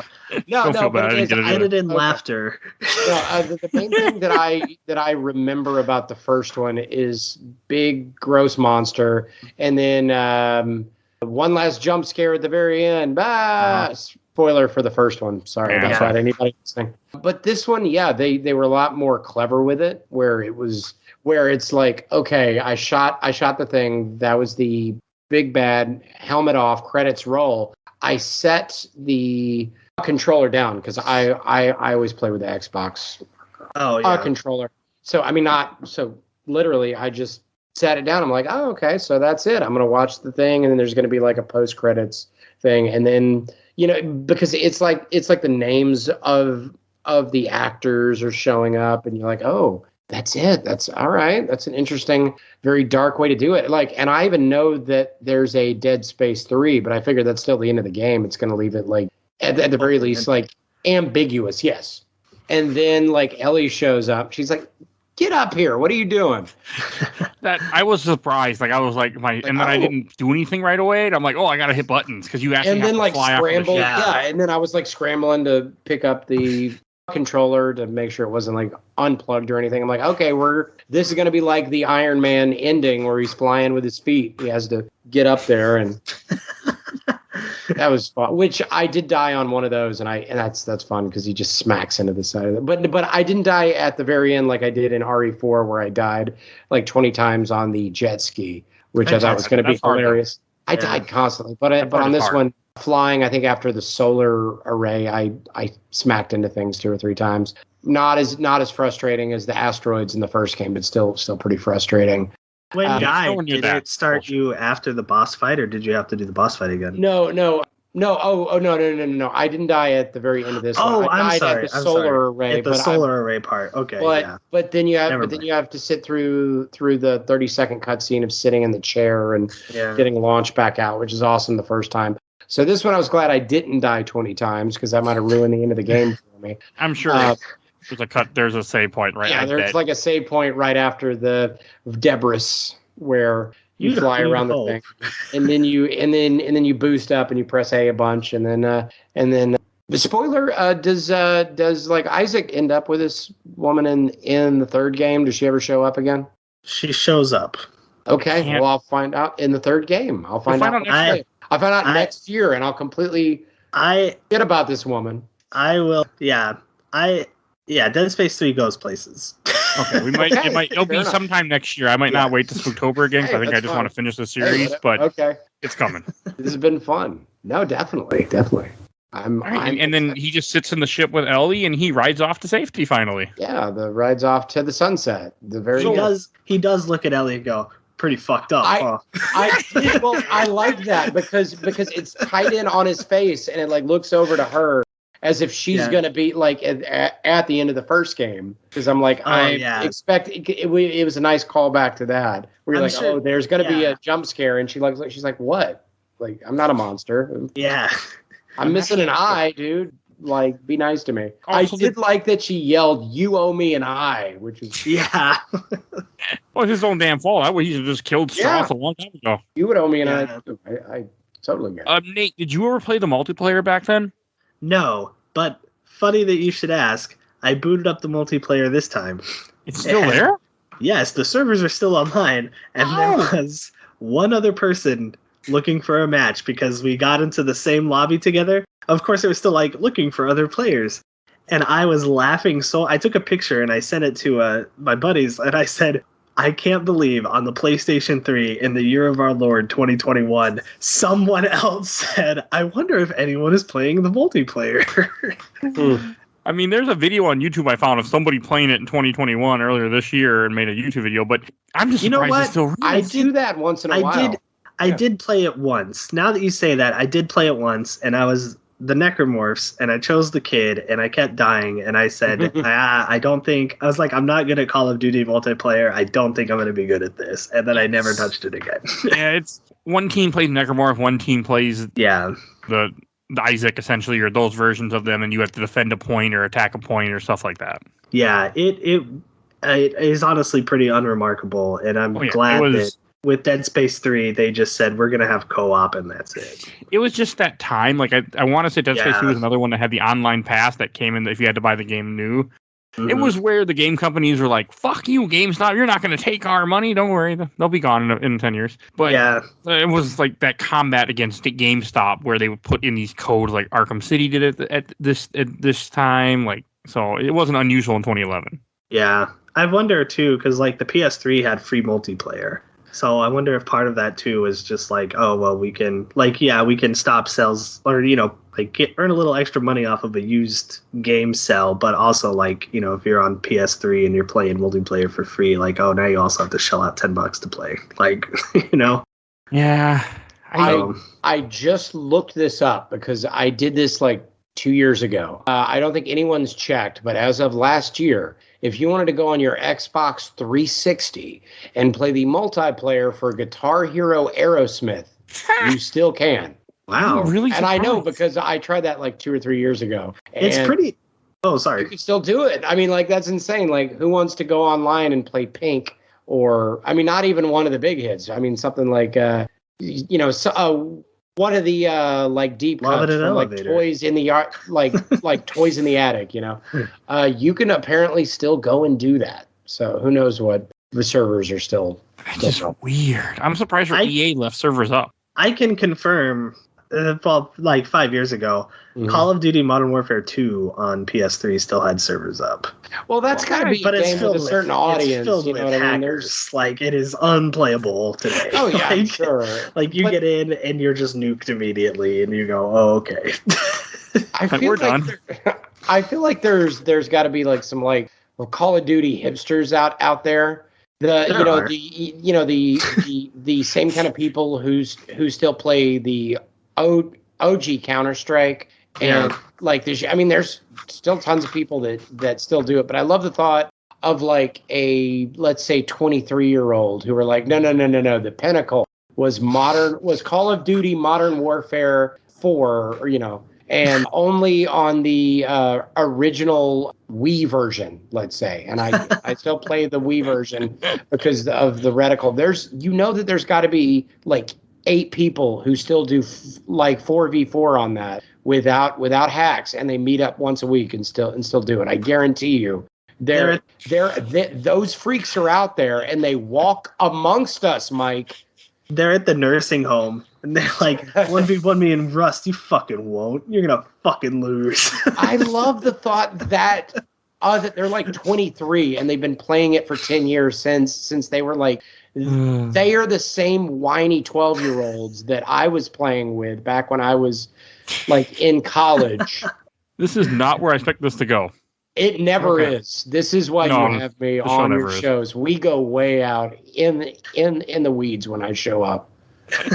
Not wrong. Oh, and before we get to questions, one other thing I want to mention. One, there is DLC for this game, which I never played and never will. Didn't even know it existed. I can't. I read the synopsis on it. It's 2 chapters. And also, I think, I can't check this because I already uninstalled Dead Space 2, I realized, but apparently on the PC version, you have access to Dead Space Ignition after you do the first hacking minigame.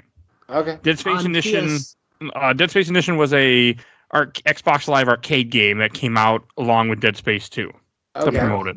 On PS3, you got Dead Space Extraction for free. You can just play Dead Space Extraction, which don't play Dead Space Extraction. It's a light gun game. At least with a controller, because it is abysmal with a controller. I don't know how it would play with a Move controller. I'm going to but- play it on a Wii mode that looks like a mouse eventually when I get to it. So And I am going to forget that it's even a thing about 5 minutes after we okay. stop doing this show. I don't Invite Cody back on, but he can only talk about the experience of Dead Space Extraction after reading the Wikipedia plot synopsis. I would actually be completely down for that. That sounds like way more fun than it should be. The game is, I own it for Wii. It's not, someday I want to go back and play it, but I don't know, one day. It's I always mean, it been was on my okay from like what I played back, whenever I got the game, like it was fine, but like I didn't have Move controllers, so like my heart really wasn't in it. I'm just like, using the analog stick and going like, I hope I can do this. Like, You gotta play it. I mean, I did play Resident Evil Dead Aim with a controller, with a fake 360 controller. So I'm so sorry. Dead Aim, that's a good game. I did it. No. Show. But I mean, just having to do it like not for the light gun. It wasn't terrible. I don't remember what episode it was, but go check it out. It wasn't bad. I enjoyed it.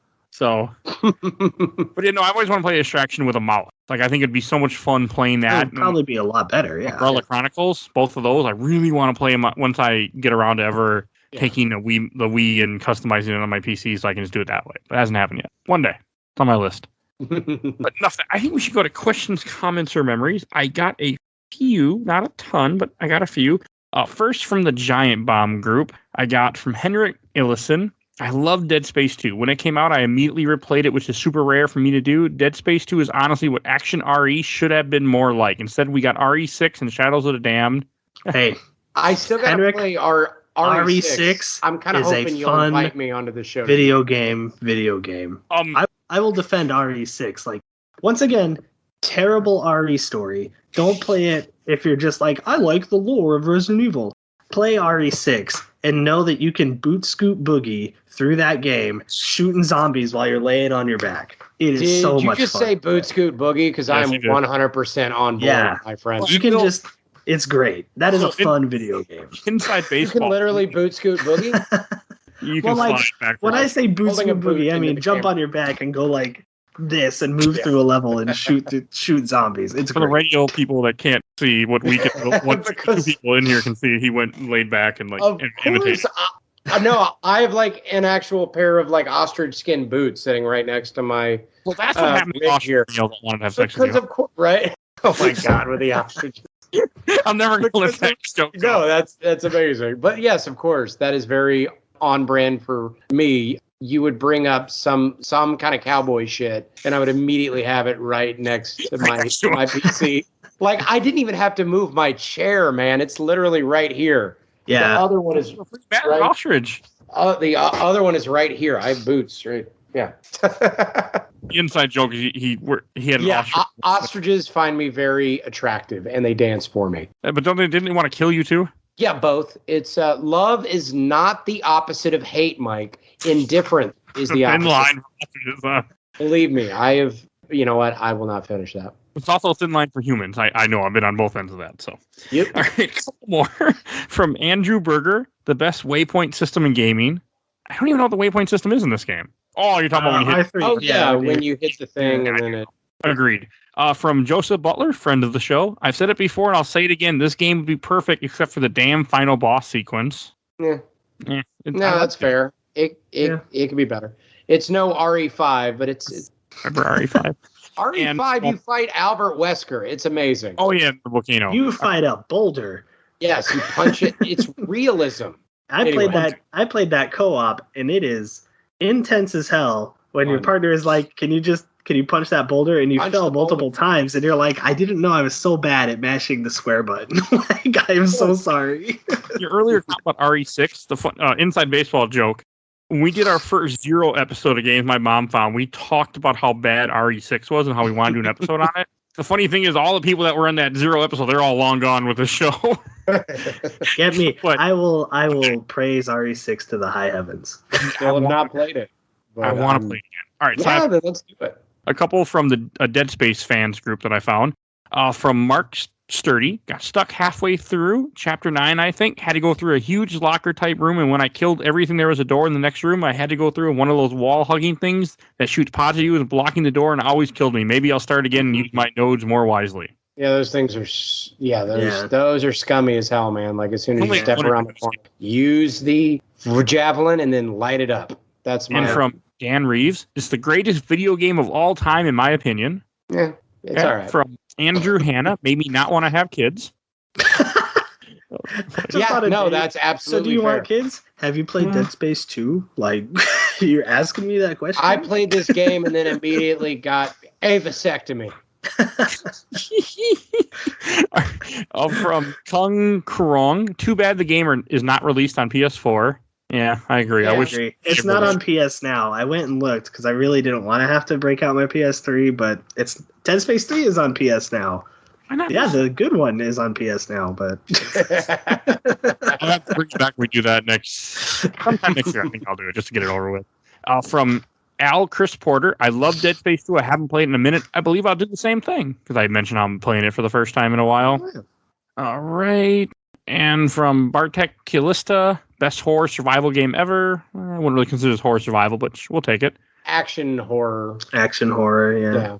And and from the Dead Space universe group, I have a few from Juan Hernandez, Chapter 10. Yeah, which is the Ishimura part. Oh yeah. Best part of the game. It is. That was the comment. It was just Chapter 10. That was it.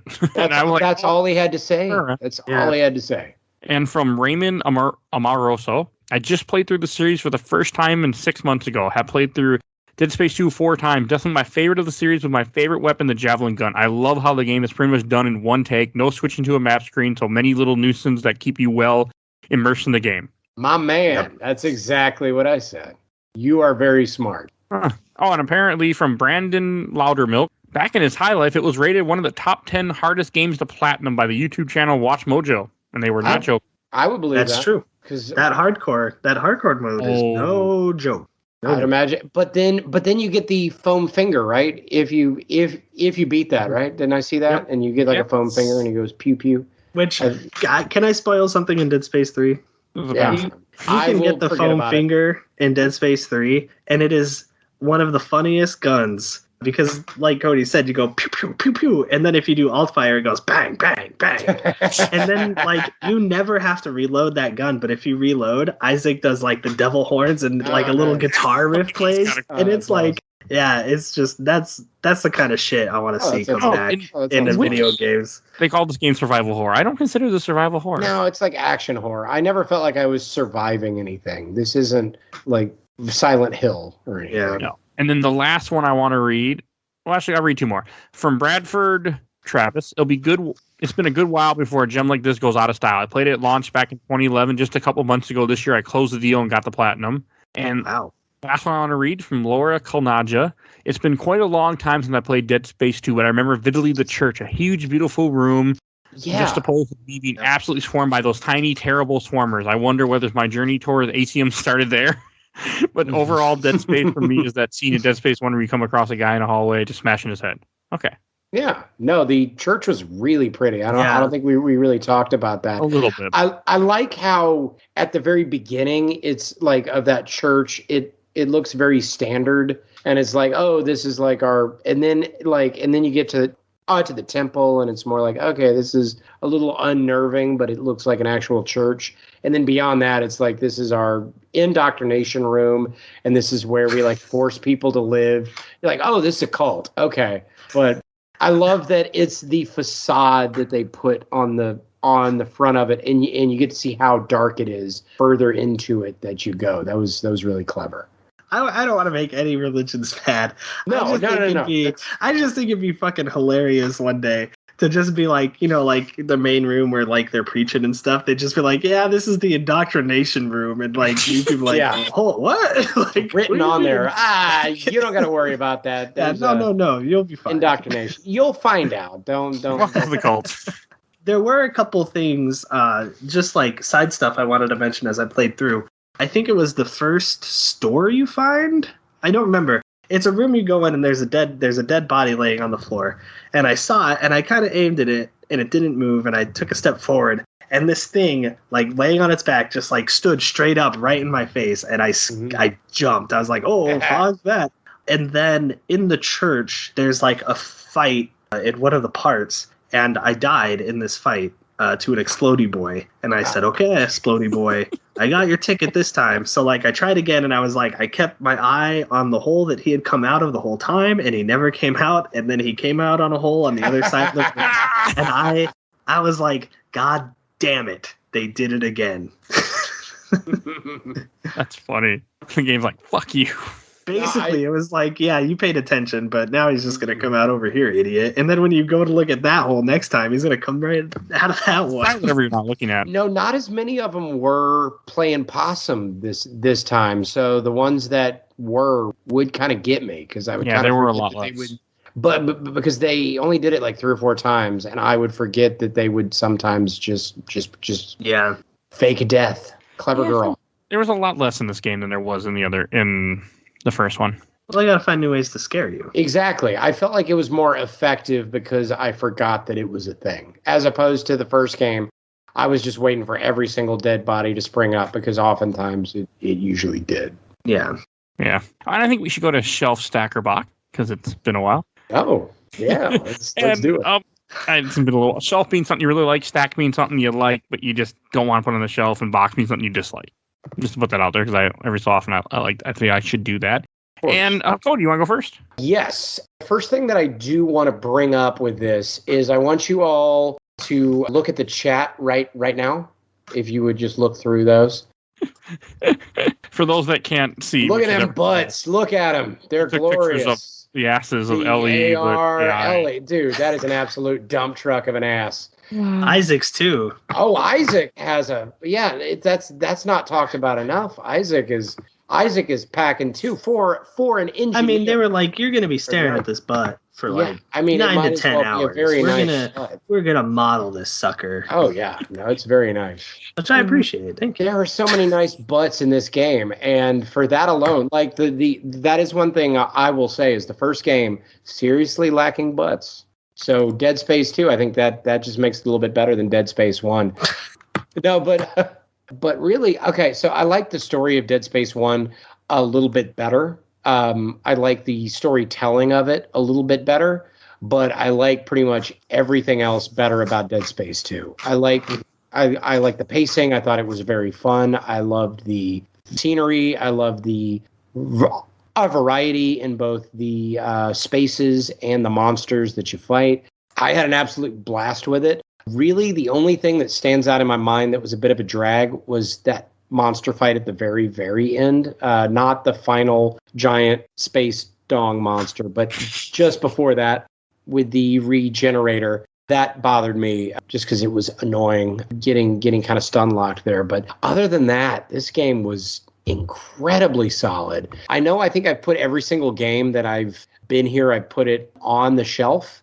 And this one is also going to be on the shelf, Mike. I like everything. It's because Mike keeps inviting you on for good games. He gives me all of the best games. Oh, yeah, I haven't put you on any shit games. So RE6, man, I'll probably put it up on the shelf, too. I play less shit on the show than I used to in general. I usually don't pick stuff that I hate. Yeah, well, that's because you're learning to love yourself, Mike. And I think everyone here listening...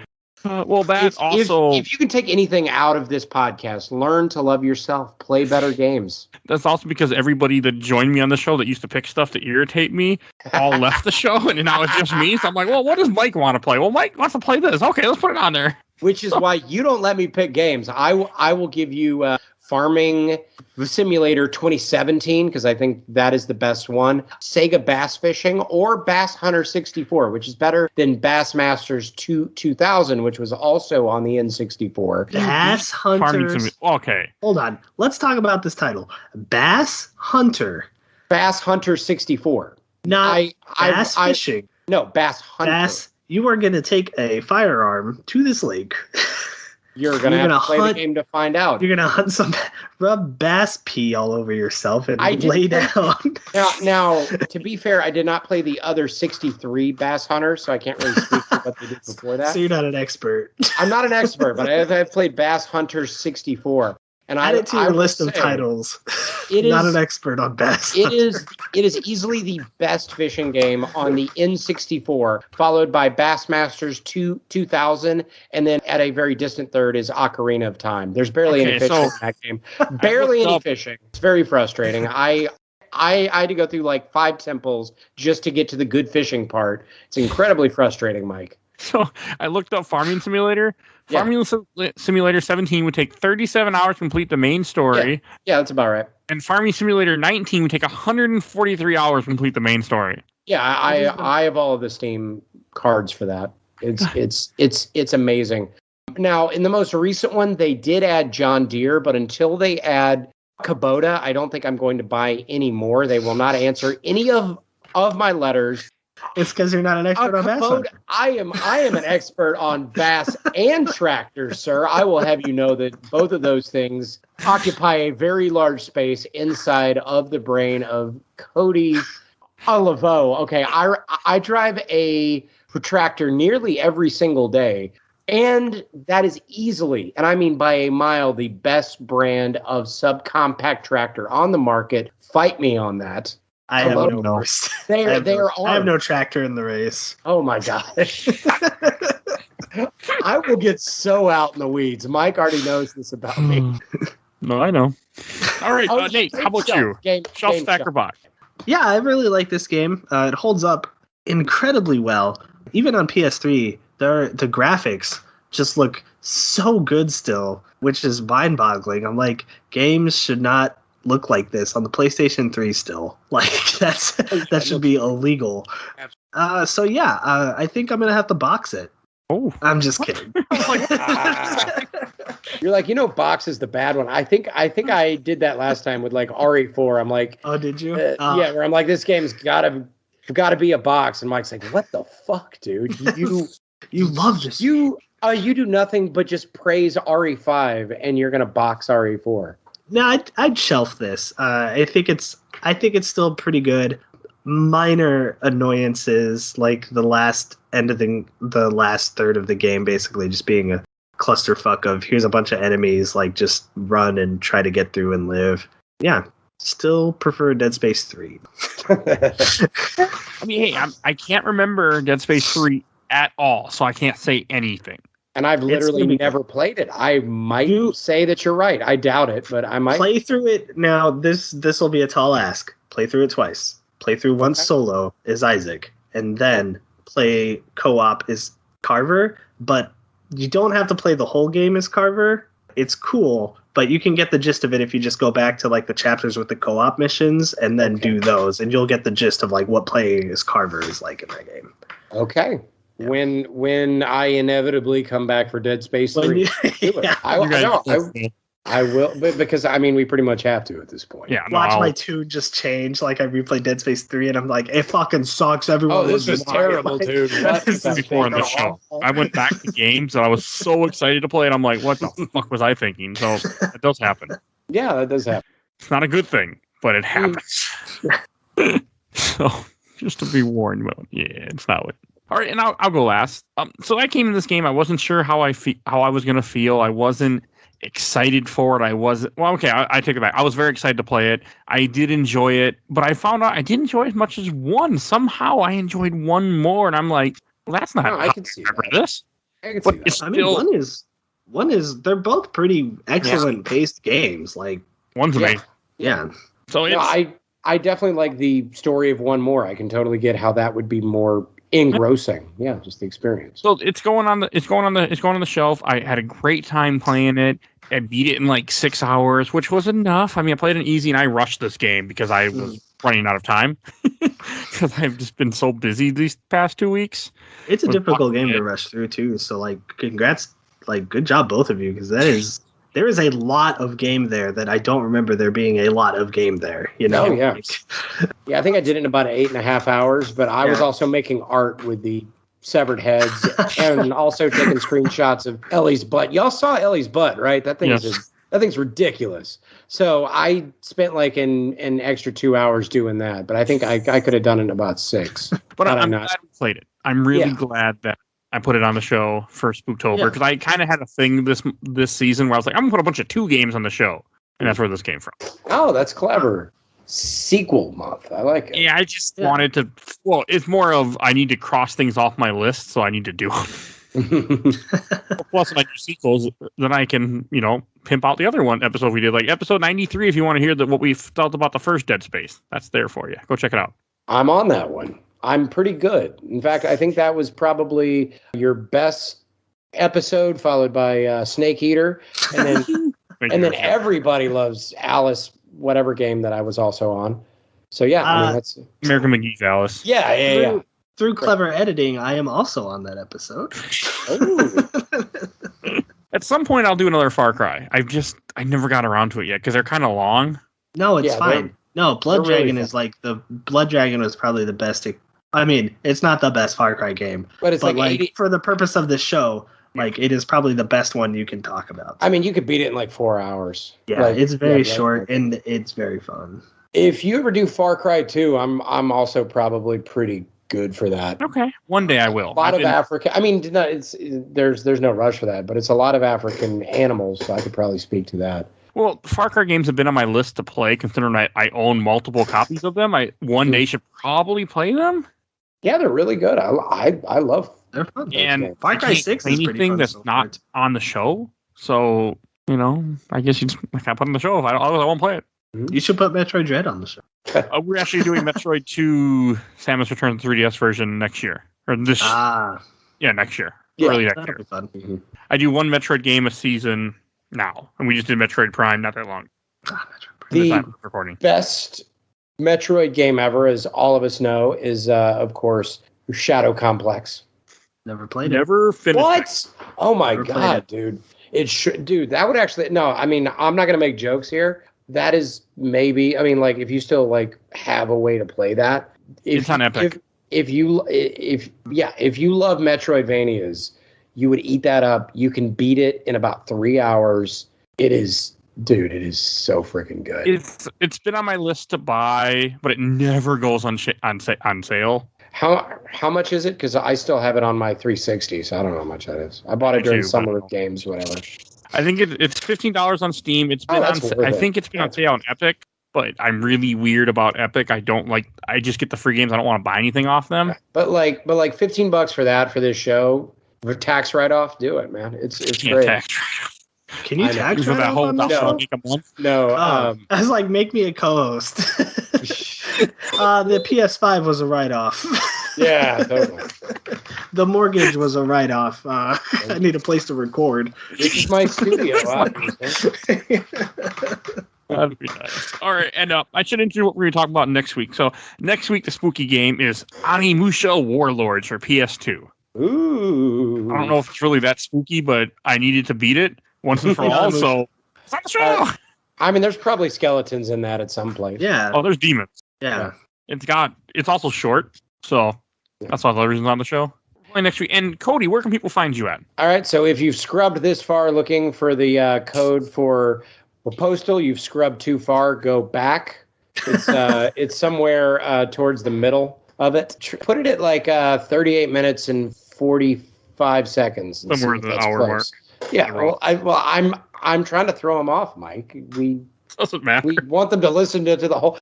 Look, you can't just give away codes to Postal, whatever this game is. People. I don't think anybody cares. If you got the Postal code, I'm sorry. I'm sorry too. I'm actually playing it right now. Sorry, guys.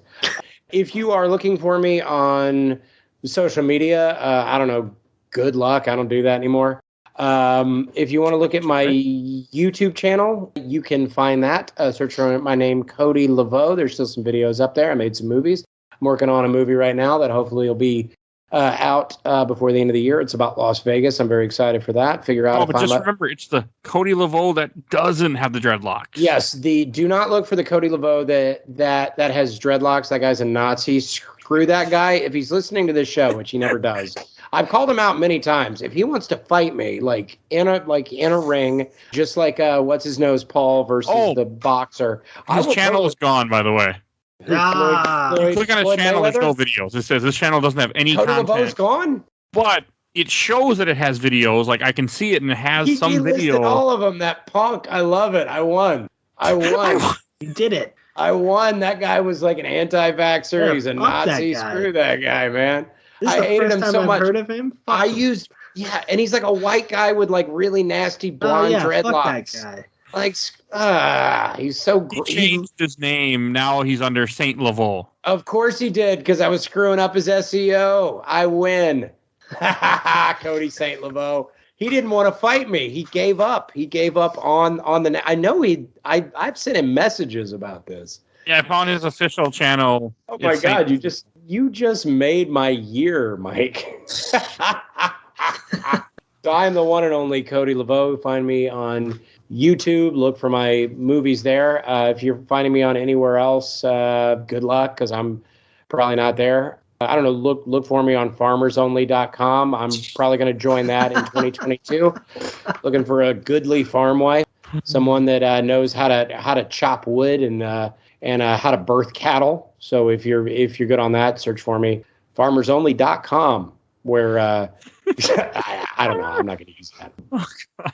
Other than that, I will see you on the next Dead Space 3, if not sooner. And I'm excited about that.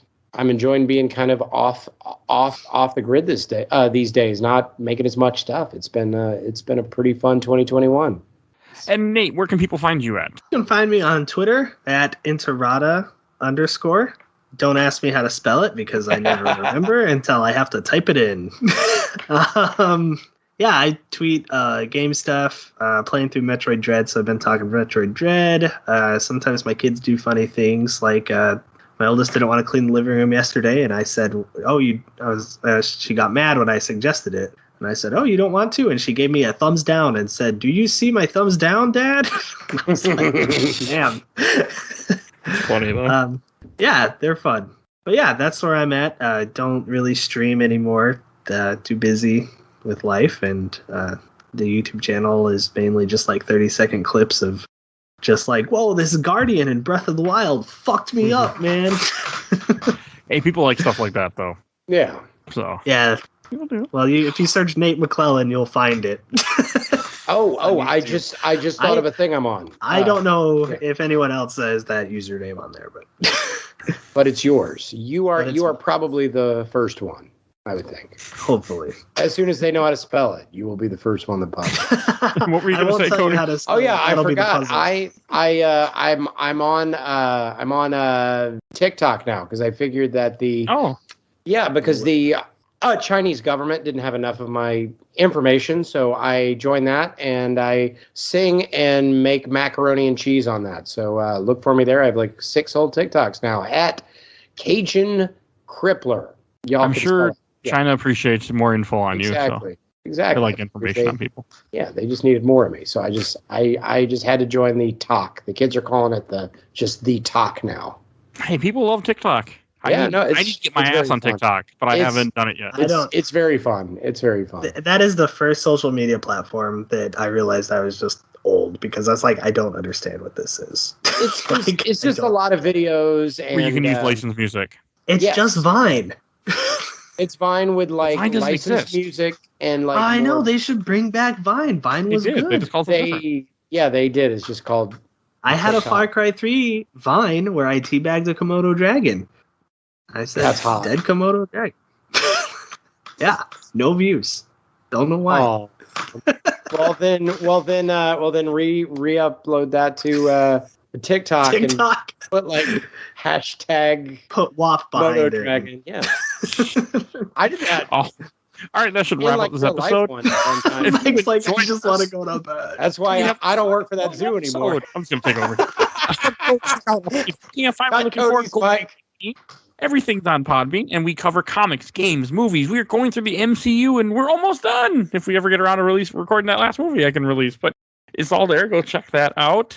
And please follow us on Facebook, Instagram, Twitter. And I said at the top of the show, please go join our Patreon. For as little as $1, you can join our Patreon. You can vote in the current poll that we have. Each month's a new poll. This one's about psychic detectives. So you can vote for Psych, Monk, The Mentalist, or Veronica Mars. I couldn't find their psychic one. Go vote in there for the pilot test. We'll cover the first episode. And please follow us on YouTube also, because I post only audio, but we're on YouTube. So I think that's it. And want to give a shout out to our awesome intro and outro, courtesy of Bobby, aka Mike Stoney from ZP Bite the Butt, song The Cool Kid Squad. See a link in the show notes to his YouTube channel, and we will see you guys all next time. Bye, everybody. Later, guys. Bye.